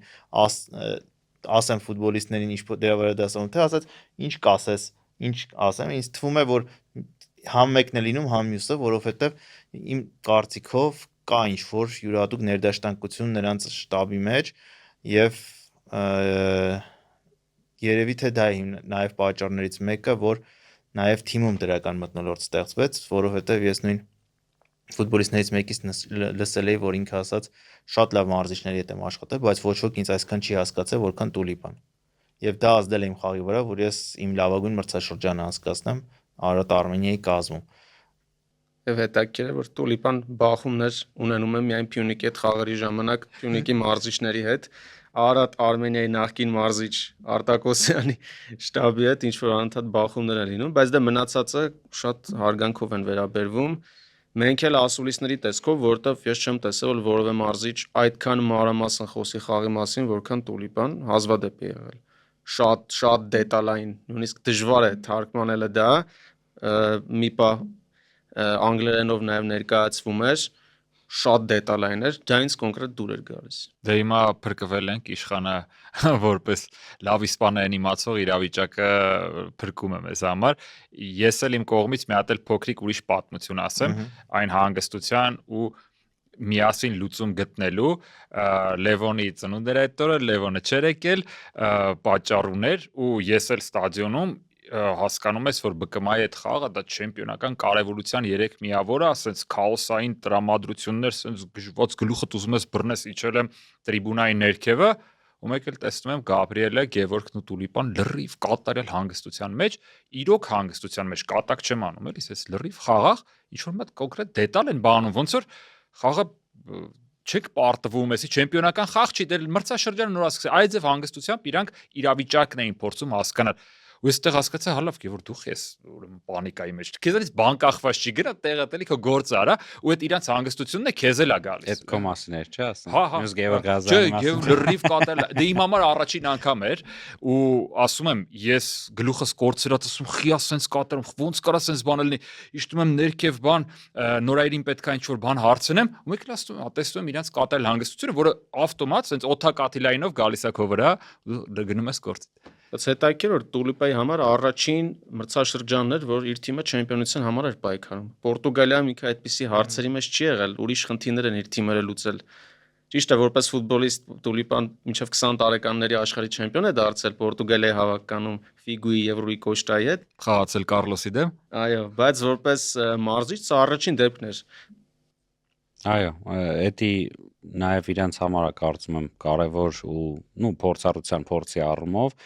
եւ մրցաշրջանի ընթացքում եւ հաջորդ մրցաշրջանի համար, որովհետեւ երբ որ Արարատ Արմենիան առաջի օրեզոնական բարձացավ, ավելի բարդ է պաշտպանել քո այդ առաջի դիրքը, քան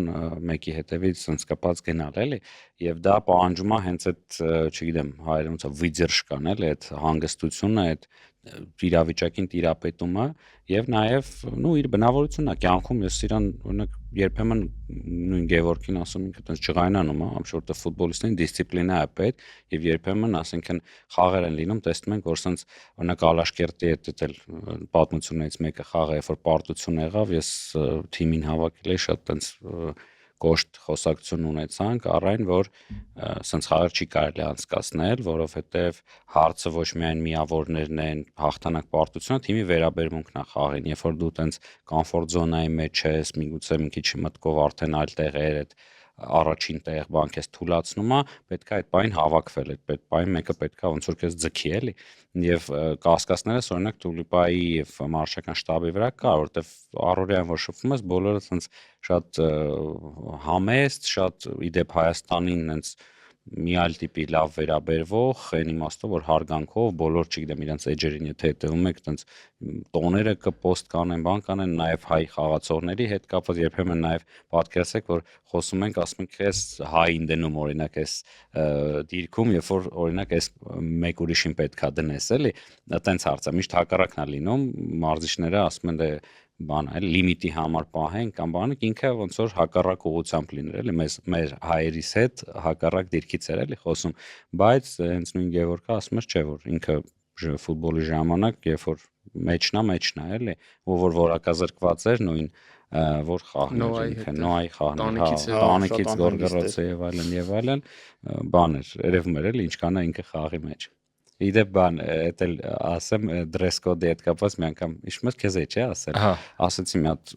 sense նամյոկ արա էլ ասում ենք ոնց որ պաշտոնական բան ունի, ճիշտ է մարզիչների վրա դա չի տարածում առհասարակ էլի, մարզիչը ինքն է ընտրում, բայց ոնց որ ֆորմա կա էլի, ոնց որ թող տենց ոնց որ շալվարը կամ բանը կարող է հակնի, վերևը ուրիշ բան այն արջուկով հուզի մասին էր խոսքը։ Մի քանի անգամ sense ասի բայց շատ ծակտիչնի, շատ նուրբ կերպով էլի, որ չնեղանա եւ այլն, ի վերջո հետ եկավ պատասխանով ասաց ես սա հասկանում եմ եւ տենց է ճիշտ եք ասում, բայց սա իմ ասում լաքի հուդին է էլի, ես սրանով եմ, էսի դե ֆուտբոլիստները եւ մարզիչները ունեն այդ Ու ապացուցվեց, հա։ Ու ապացուցեց, հիմա էլ вообще բան ասել չի լինելու էլի։ Դե ինչ, ես որպես ամփոփիչ խոսք ասեմ, որ որքան էլ այս գաղափարը սպոնտան էր առաջացել, բայց ես չգիտեմ, ձեր գնահատականը արդյոք ինքը իրան արդարացրեց թե չէ, որովհետև առաջին փորձն է նման, մենք մտածում ենք ստացվի, չի ստացվի, եւ արդյոք մենք կլսենք կամ մեր ընկալ ասածները լսելի կլինեն։ Ես հուսամ այս հանդիպումը հետաքրքիր ֆորմատներից մեկը կարա լինի, որովհետև շատ հաճախ ակումբը ու ակումբի աշխատակիցները մի քիչ իրենց փոքրիկ աշխարհում են ապրում ու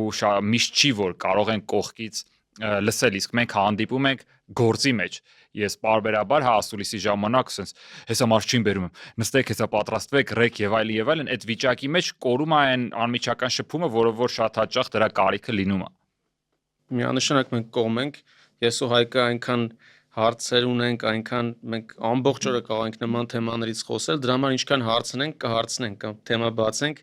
բայց կարծես այն հիմնական բաները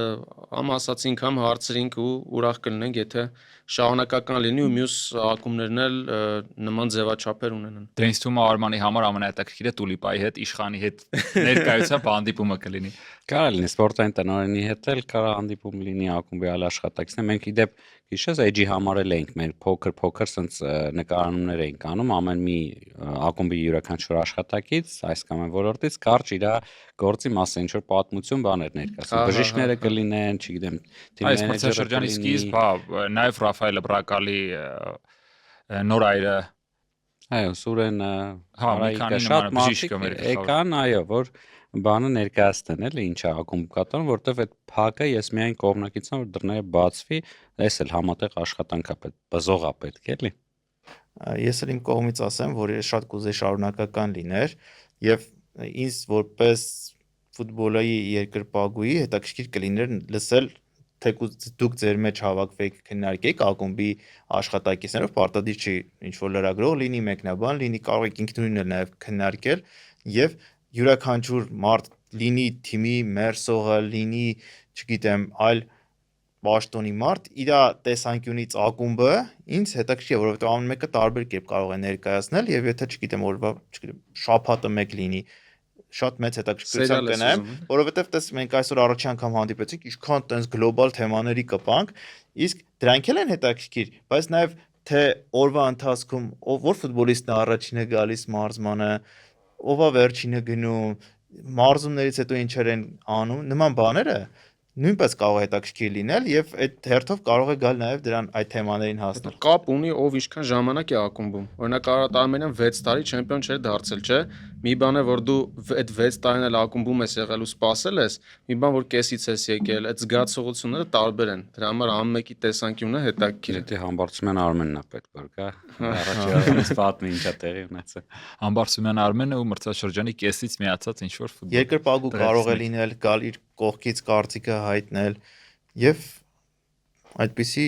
կարծում եմ բազմաթիվ հերոսներ կարող եք գտնել։ Դուք նշեցիք, որ ֆիլմը նկարել եք, այդ նույնը նաև ոդկասթի տեսքով կարող է լինել։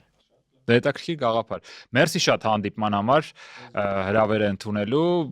եւ հուսանք, այո, հուսանք, որ առիթներ կլինեն եւ պարբերաբար մենք կփորձենք նմանատիպ քննարկումներ կազմակերպել։ Կհանդիպենք։ Կհանդիպենք, հաջողություն։